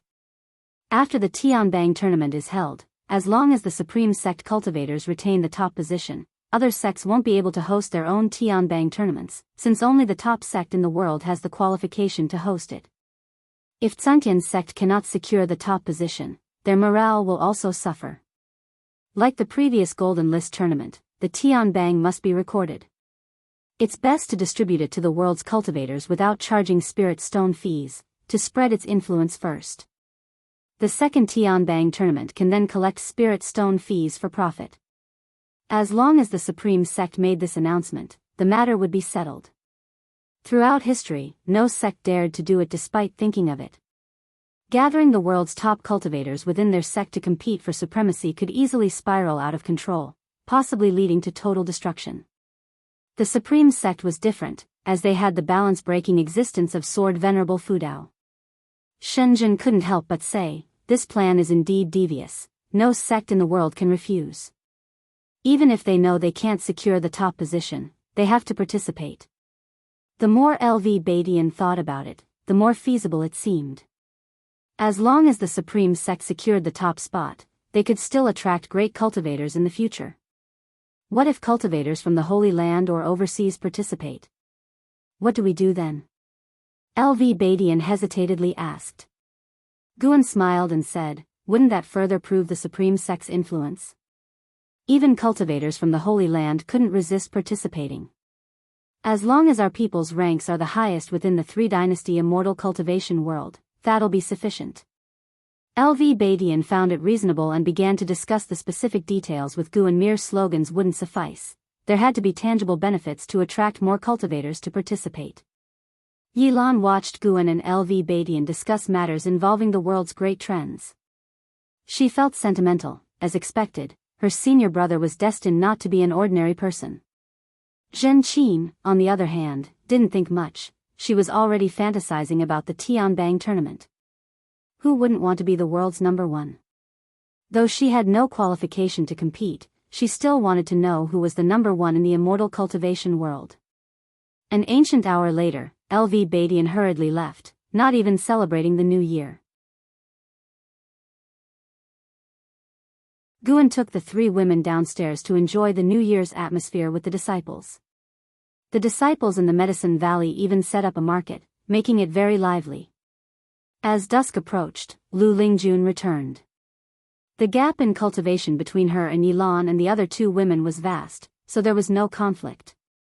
Distracted, she paid no attention to their relationship with Guan. Guan first went back to Mystic Valley, drank with the disciples, and returned to the third Medicine Valley to continue celebrating with the others. The next morning, guests left, and the disciples resumed their busy routines. Lu Lingjun also left Medicine Valley, flying towards the main city of the sect. One night, several days later, Guan saw LV Badian leading several dozen members of the Hall of Elders to the heaven-cutting axe. They set up a formation to prevent other disciples and cultivators on the platform from hearing them. After explaining the Tianbang tournament, the heaven-cutting axe remained silent, and they took this as Sword Venerable Fudao's tacit approval. Guan had already begun to look forward to the benefits the Tianbang tournament could bring. He could buy many high-rank medicinal herbs. The second morning, Gu Zong brought a large group of cultivators to find Lu Lingjun. These cultivators had a minimum cultivation level of Void Crossing Realm, numbering over 100. Lu Lingjun immediately took this group of disciples southward. Gu Zong exchanged pleasantries with Guan before leaving. Guan didn't ask what Lu Lingjun was up to. There's no need to guess, it's obvious it was about overseas ascenders. 1 month later, the Supreme Sect announced the Tianbang tournament, and notices about the tournament quickly covered every city in the immortal cultivation world. At the same time, LV Badian sent out invitations to various sects, acting first and reporting later. The world was shaken. The higher-ups of the various sects cursed the Supreme Sect's shamelessness, but the lower and middle-level cultivators were exhilarated. Many were curious, aside from Sword Venerable Fudao, who was truly the world's number one. Sword Venerable, being too powerful, was considered an outsider by the cultivators of the three dynasties. The local world's number one had never been definitively determined. When Guan rode the Blood Prison Great Saint into the outer city, the disciples passing by discussed this matter excitedly. Yang Jian, who was following beside the Blood Prison Great Saint, also felt his blood boiling. He wondered if he would ever have a chance to be on the Tianbang in this lifetime. Throughout the journey, Yang Jian saw Guan greeting people frequently. He knew many, including cultivators with their subordinates, which made Yang Jian admire Guan even more. This morning, Guan had Xiaochuan send word to Yang Jian, saying he would take him to the outer gate city, thrilling him. It meant Guan was truly accepting him. Not just him, other servant disciples also thought so, which led to many imitating him, gathering around the white spirit rat, leaving an Xian helpless. Yang Jian, are you willing to truly become my disciple?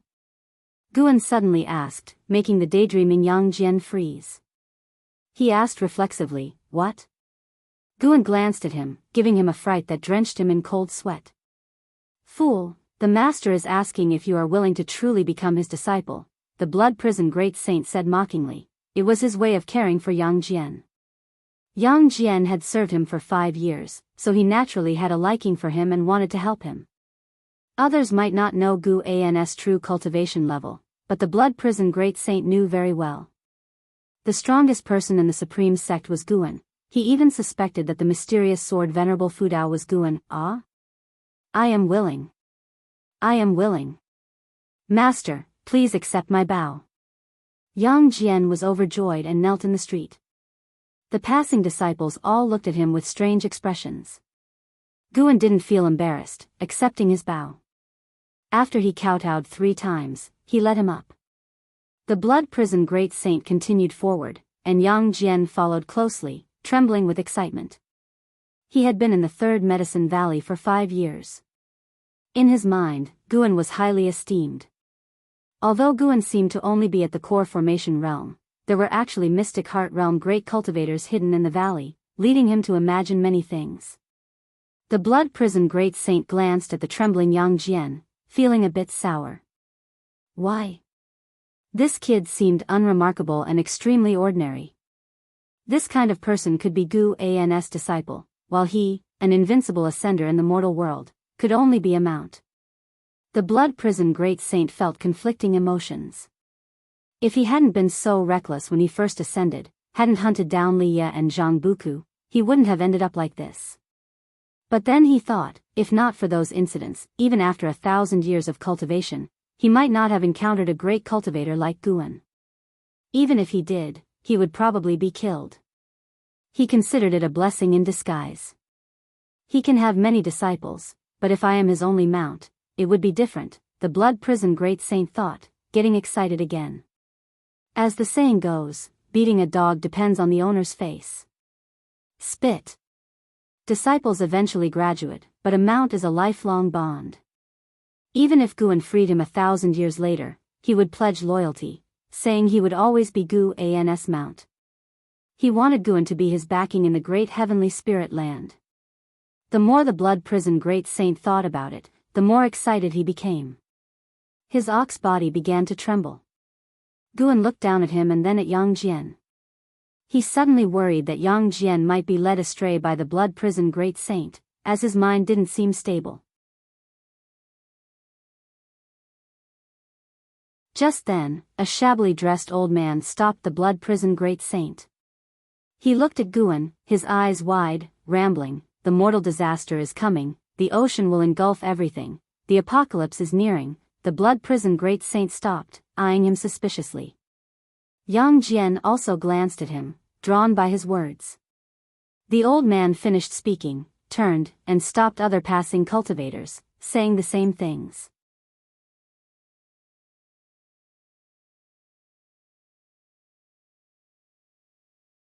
Chapter 232. First Heaven's pride. Watching the old man crazily preach about the apocalypse, the cultivators passing by on the street couldn't help but discuss, most of them not taking it seriously, just curious about where this old man came from to dare be so presumptuous at the supreme sect. Guan remained half skeptical. The ocean would swallow everything? He had heard such legends before. On the ocean, these kinds of legends were not uncommon. Moreover, in recent years, a large rift had mysteriously appeared on the ocean, making it hard for him not to believe. I am only 127 years old, why so much hardship? Guan thought helplessly, but the previous demon calamity was not a disaster for the mortal world, just a scheme by the immortal cultivation forces, and such things were by no means rare in this world. This time, he hoped the ocean calamity wasn't targeting him or the Three Dynasties' lands. If that's the case, he would have to think more, wondering if the heavenly Tao was scheming against him. Indeed, he shouldn't get too involved in the mortal world. Could his way of crazily growing stronger without crossing tribulations be seen as an anomaly by the heavenly Tao? To eliminate an anomaly without knowing where it is, it simply launches an apocalypse. For all beings, a calamity is a catastrophe, but for heaven and earth itself, it's just a major cleansing. Lost in thought, Guan soon saw that old man being seized by a disciple of the law enforcement hall, still shouting as he was taken away, "The ocean will swallow everything." This small episode didn't stay in many people's minds. Compared to such crazy talk, the disciples were more concerned about the Heavenly Rankings tournament. The title of number one in the world stirred the hearts of countless cultivators. Guan wasn't too worried either. This old man didn't have an extraordinary limit to his lifespan, nor did he hide his realm. He was merely at Foundation Establishment realm cultivation level. He brought Yang Jian to the Elixir Hall, instructing him to observe carefully and listen, as he might help him with tasks in the future. This made Yang Jian both excited and nervous, worried about making mistakes and disappointing Guan. It wasn't until evening that they finally returned to the Medicine Valley. Spring passed and summer came, and Guan crossed the threshold of 128 years old. The Heavenly Rankings tournament had already spread throughout the world, but the exact start time was not yet determined. With the operation of the Supreme Sect, over 90% of the cultivators in the lands of the Three Dynasties knew about it. Who is number one in the world became a hot topic for cultivators during their leisure time. On this day, Guan came to the immortal-seeking island. As soon as he arrived, he heard someone discussing the millennial Great Sea Tide. Legend has it that once every millennia, the ocean will rise and flood land masses, lasting for hundreds of years before it subsides. Not every great sea tide is the same. In severe cases, it could flood the entire mortal world, a phenomenon that happens once in a million years. Today's cultivators couldn't calculate how far it had been since the last apocalypse-level sea tide, but precisely because they couldn't calculate it, they were in a state of panic. Everywhere on the ocean, people were proclaiming that the apocalypse-level sea tide was imminent. These people came from different sects, claiming to have sensed the world's omens and saw the apocalyptic visions in their dreams while cultivating. Weaker cultivators might even undergo deviation and become insane.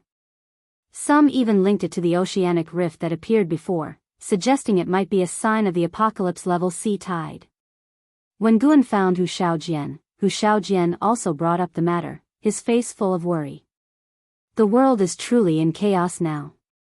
First, there was the conflict between the Seven Stars spirit realm and the Star Sea congregations, battles occurring everywhere. Now, there's an imminent apocalypse-level sea tide. We truly live in the worst of times, Hu Xiaojian sighed. Guan comforted, nothing is certain yet, don't overthink. Though the news was spreading widely, the sea level hadn't risen, at least not affecting the mainland of the Three Dynasties' lands. According to legend, before an apocalypse-level sea tide erupts, there would be a build-up period of hundreds of years that all living beings in the mortal world can sense. It's said that during this period, the spiritual energy of the sea would burst forth, enriching the entire world's spiritual energy, accelerating the cultivation speed of all beings, as if a small mercy from heaven and earth. If one could leave this world during this period, they could escape the calamity. But that's only applicable to high-level cultivators. To achieve heaven and earth flying immortal within those few hundred years, one would at least need to be at the wandering immortal realm. Guan and Hu Xiaojian wandered the streets, chatting as they walked. Suddenly, a figure appeared before them, a woman in yellow attire, her demeanor dignified with an extraordinary aura, and her appearance also top-notch. Her cultivation level reached the mystic heart realm.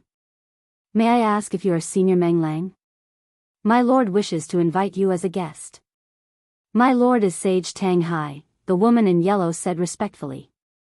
Using a mystic heart realm female cultivator as a maid? Such a grand gesture.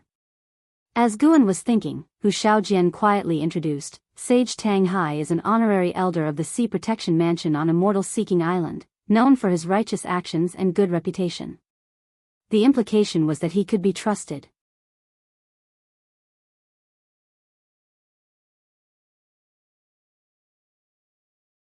The first wisp of autumn breeze blew into the third medicine valley. Yang Jian stood in front of the wooden railing, staring blankly at the pavilion where Guan lived. It had been a while since he apprenticed under Guan, yet nothing in his life had changed. Guan hadn't taught him any cultivation techniques or spells, causing him some agony. He was already 21 years old, and his cultivation remained at the third layer of the energy cultivation realm, making him very anxious. He heard that the number one genius of the supreme sect, and Hao, had already reached the foundation establishment realm at his age. Time passed as he daydreamed. As dusk fell, Yang Jian washed a batch of fruits and carried them on a large wooden tray to the blood prison great saint's side. Just as he was about to leave, a voice came from the pavilion, "Jianer, wait for me downstairs after nightfall." Upon hearing this, Yang Jian became excited, quickly bowing to the pavilion. He didn't shout loudly, fearing other disciples might hear. An hour later, wearing clean clothes, Yang Jian stood in front of the stairs, his eyes occasionally glancing towards the window upstairs. Blood Prison Great Saint found it amusing, teasing him now and then, making him blush, not knowing how to respond. Suddenly, the door upstairs opened, and Yang Jian immediately stood straight. Guan descended the stairs and headed towards the transmission array platform. Yang Jian quickly followed, and Blood Prison Great Saint also trailed behind. The two of them, along with the ox, used the teleportation array to reach the Mystic Valley and then headed towards the deserted mountains and forests. Seeing Guan riding on the ox's back, Yang Jian felt very nervous. He wanted to ask his master when he would teach him cultivation techniques but was afraid of being rude. They walked through the night. By dawn, Yang Jian was in a daze. Guan made Blood Prison Great Saint stop. Beside them was a large river, the water so clear that they could see small fish and crabs. Guan looked at the rising sun and asked, "Jianer, do you wish for superior cultivation techniques?" Yang Jian awkwardly scratched his head and said, "If such exists, I naturally want it." Guan didn't dislike his utilitarian nature. He looked at Yang Jian and asked, "What are you willing to sacrifice for immortal cultivation?" He planned to nurture Yang Jian well and keep him close, a treatment even Hao didn't receive. Yang Jian was stunned for a moment and said, "I have nothing, but I desire only immortal cultivation, even if it costs my life." Guan said calmly, "Your root and bones are special, making energy absorption difficult. You should feel it too." Upon hearing this, Yang Jian's face instantly darkened. His aptitude was not merely humble, even in the third medicine valley, it was considered low tier. After many years in the valley, he hadn't even broken through a single minor stage, which made him yearn even more for higher-level cultivation techniques. "I can transform you into a genius, but you must endure unimaginable pain, perhaps even facing physical destruction. Are you willing?" Guan fixed his gaze on Yang Jian, his tone indifferent. Facing his master's gaze, Yang Jian felt inexplicably flustered. "Master, are you scaring your disciple?" Yang Jian asked cautiously. Physical destruction sounded terrifying. Guan said, "Changing one's fate against the heavens isn't easy. If you fear, I won't force you. I will still teach you appropriate cultivation techniques and spells, but your path will progress slowly." Yang Jian asked, "Master, has any other senior brother or sister succeeded?" Guan shook his head and said, "I've truly taken only 2 disciples. The others are just given elixirs, and your senior brother is already a world-renowned genius." "World-renowned?" Yang Jian opened his mouth, filled with confusion. Isn't the master at the core formation realm? How does he have such a powerful disciple? World-renowned? Could he compare to the legendary first genius of the supreme sect, and how?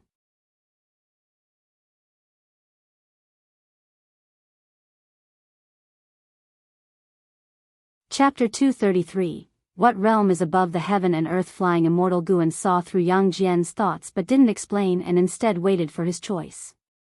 Yang Jian's bones were special and required vast amounts of spiritual energy for body tempering. This process was bound to be painful, so Guan let him choose. No matter how strong the aptitude, without a firm will, the road ahead would be difficult. The blood prison great saint looked at Yang Jian mockingly, wanting to see how the boy would choose. Yang Jian clenched his teeth and said, Yang Jian from investiture of the gods was able to split a mountain to save his mother and fight against the heavens. Since I've renamed myself Yang Jian, I can't disgrace his name. Even if it means my body is shattered to pieces, I will have no regrets. Master, please help me defy destiny. With that, he knelt down suddenly. Gu An's lips curved upwards, and Yang Jian felt a terrifying force envelop him, sending chills down his spine. Before he could think further, he felt the world suddenly shift, causing his internal organs to quiver. The next second, the world returned to normal, and he felt his feet touch the ground. The intense sense of weightlessness made him almost want to vomit. He supported himself on the ground and instinctively looked up to see his master still sitting on the bull demon king's back. He couldn't help but sigh in relief. He opened his mouth and asked, Master, just now, before he could finish his sentence, a sea breeze blew, instantly clearing his mind. He stood up and turned around, dumbfounded by what he saw.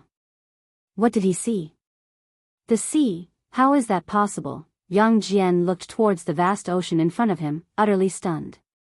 Though he had never seen the ocean, he had heard old stories saying it was larger than a lake, boundless, like another world. The blood prison great saint had felt the limitless freedom step before, but each time it left him astonished. This divine skill was truly unbelievable. Without any warning, it was so fast that even he, a Mahayana realm cultivator, couldn't react. Guan dismounted from the bull and walked towards the island's interior, saying, Follow me. Yang Jian snapped out of his stupor and quickly followed Guan. The blood prison great saint also followed, curious about how Guan planned to help Yang Jian defy destiny. Could such a mediocre talent truly transform into a favored son of heaven? He was filled with doubt. Yang Jian's feelings were complex, a mix of excitement and trepidation. Just from that earlier display, he could tell that his master was definitely not a core formation realm cultivator. In other words, his master's words were true. He could defy destiny, but he would have to face bone-crushing pain. The mere thought of it made his legs tremble. Guan noticed Yang Jian's state but didn't offer any comfort because Yang Jian would have to face it eventually. After walking into the forest, Yang Jian's attention was diverted. He found the spiritual energy here incredibly abundant, and the creatures on the island seemed unusual. He saw a blue-furred rabbit as fast as lightning. There were also snakes resembling white jade, spiders like gemstones, and long creatures hovering in mid-air like sea dragons. All these new sights stimulated his senses. After walking for an hour, Guan finally stopped at a lakeside deep within the forest. He stood by the lake, took out a great cauldron, and started a fire. Yang Jian watched as Guan pointed with his right hand, shooting out a blue flame, feeling an even deeper sense of awe. Master, what realm are you in? Yang Jian braved himself to ask. Guan casually replied, Loose Immortal Realm. What is a loose immortal? Qi cultivation, foundation establishment, core formation, nascent soul, divinity transformation, void crossing, unification, mystic heart, Mahayana.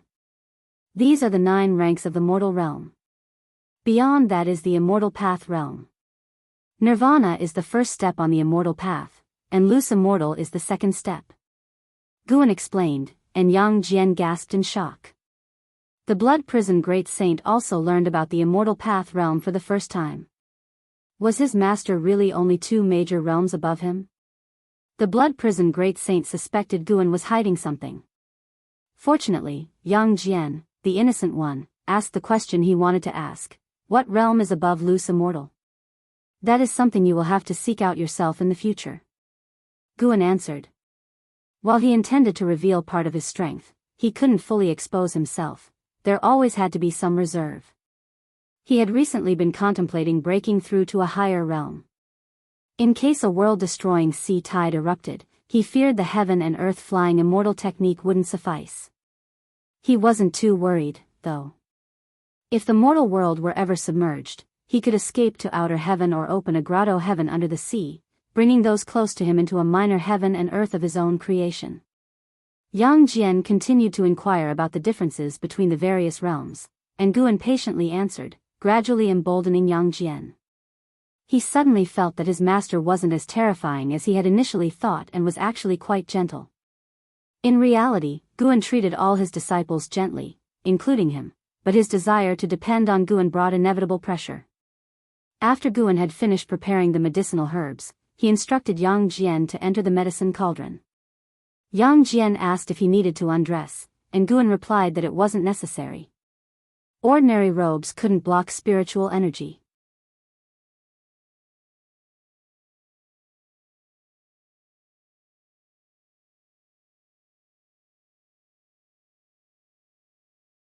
Yang Jian slowly rose from the cauldron, still in a meditative posture. His black hair fluttered, skin glowing red. Strangely, he emitted a menacing aura, frightening the blood prison great saint. This feeling was like encountering a nemesis.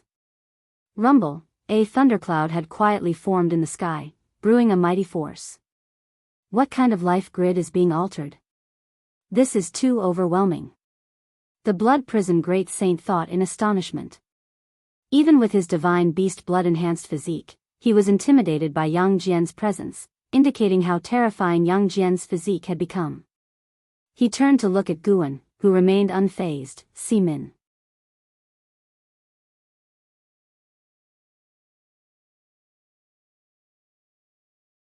Chapter 234, Only I Can Decide My Disciples' Life and Death. Rumble. The sound of thunder continued to roar, causing the ocean around the island to rise and fall, with howling winds signaling the approach of a storm. Guan had his back to Yang Jian, his divine sense enveloping the sea area spanning thousands of miles, constantly on guard against any approach by a great cultivator. He wasn't worried about the celestial tribulation Yang Jian was causing, as such tribulations were insignificant over the ocean. Yang Jian's cultivation level was formidable enough that, though terrifying, it was only a threat to cultivators of lower realms. Yang Jian still had his eyes closed, meditating in midair.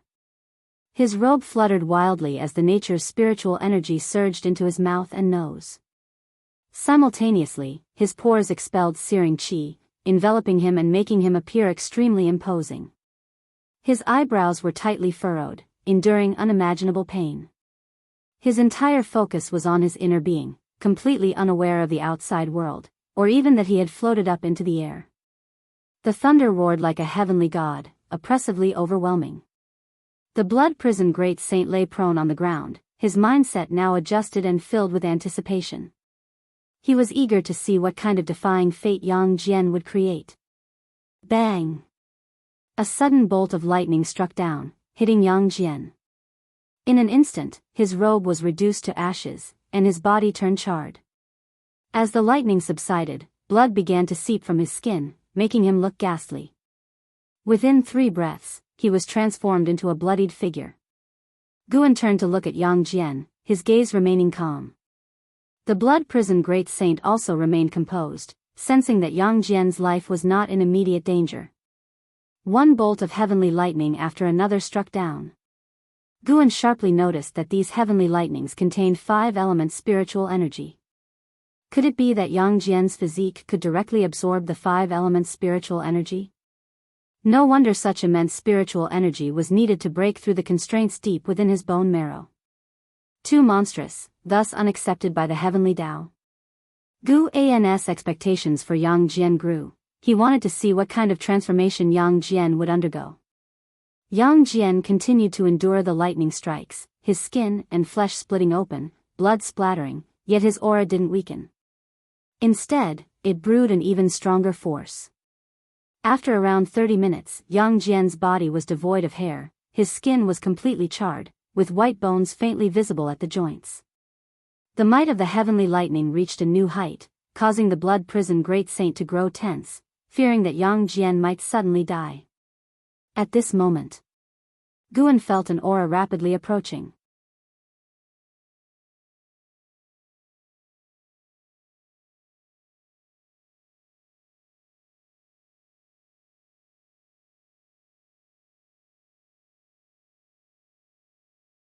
Under the sunlight, he had grown a few inches taller, his skin fair and his muscles well-defined, exuding immense strength from merely looking at his upper body.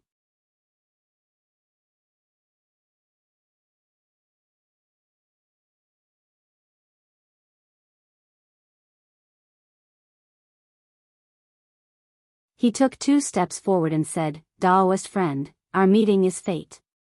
I have a divine skill here that I would like to give to your disciple, would you mind?"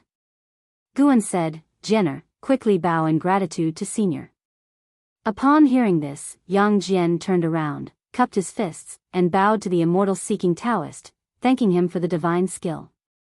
The immortal-seeking Taoist took out a secret book from his sleeve and handed it to Yang Jian. "Young friend, what is your name?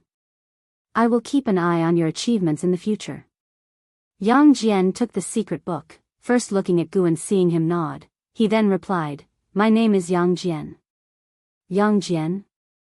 The immortal-seeking Taoist noted the name. He felt like he had seen it somewhere in a book before. Afterward, the immortal-seeking Taoist did not disturb the master and disciple any further and took his leave. Guan began to teach Yang Jian the heaven and earth primordial skill. The all things form and energy art and the heaven and earth primordial skill were Gu An's foundation techniques.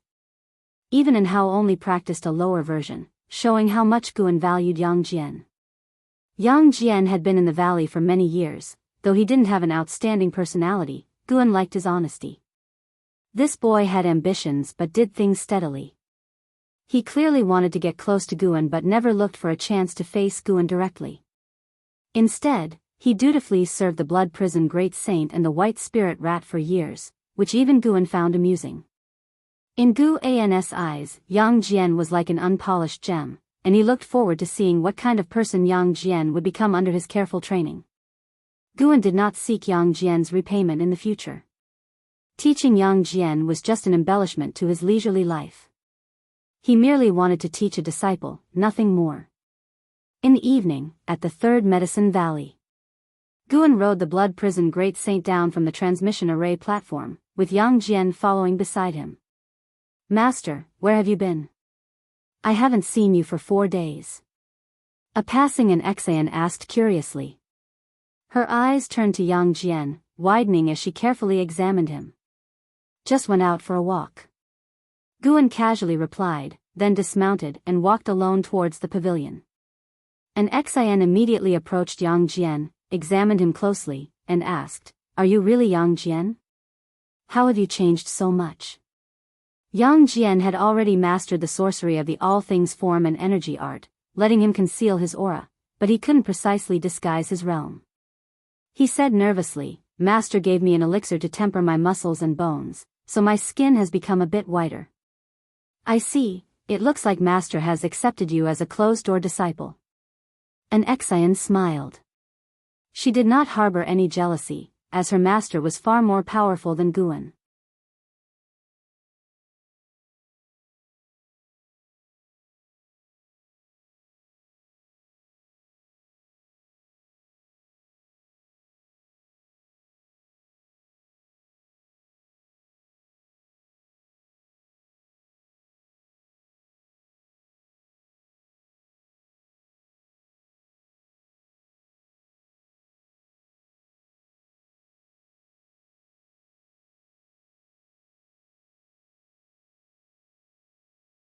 The primordial elixir had already deduced his Tao, and all the cause and effect related to him would appear in his Tao. He was moving towards the realm of omniscience. First, understand all his cause and effect. At higher realms, who knows if he could comprehend all cause and effect. After 3 hours, night fell, and Guan finally reached the 9th layer of the carefree primordial immortal realm. His divine sense range was expanding continuously. Perceiving the lifespan barrier's extraction range of Earth spirit energy significantly exceeded his 9th layer heaven and earth flying immortal realm range. Due to this immense scope, no one, not even a demon, could detect the focal point of spiritual energy's descent. When the Earth's spiritual energy ceased flowing into Guan, he slowly stood up and opened his eyes. He instantly transformed into an aurora and vanished from the spot. Then, he arrived in front of a mansion. As it was late at night, the streets were empty, but the mansion within was brightly lit. He looked up, and the signboard bore 2 words. Ji Mansion. Through the Tao of his primordial elixir, he arrived at the Ji Mansion where his cause and effect resided. Yes, it was arriving, not teleporting. Arriving wouldn't produce any signs between the 2 places, breaking free from the rules of heaven and earth, arriving at another place from a higher dimension. He was essentially traveling within his Tao. This feeling was truly marvelous. Guan walked towards the Ji Mansion, the place of his birth and childhood. Taking a step past the main gate, he walked within the courtyard. An old servant carrying a lantern walked towards him, passing through his body. This, too, was the mystical nature of the carefree primordial immortal. Mortal spirits couldn't see, mortal spirits couldn't touch. No wonder there were no legends of the carefree primordial immortal. For the first time, Guan felt invincible.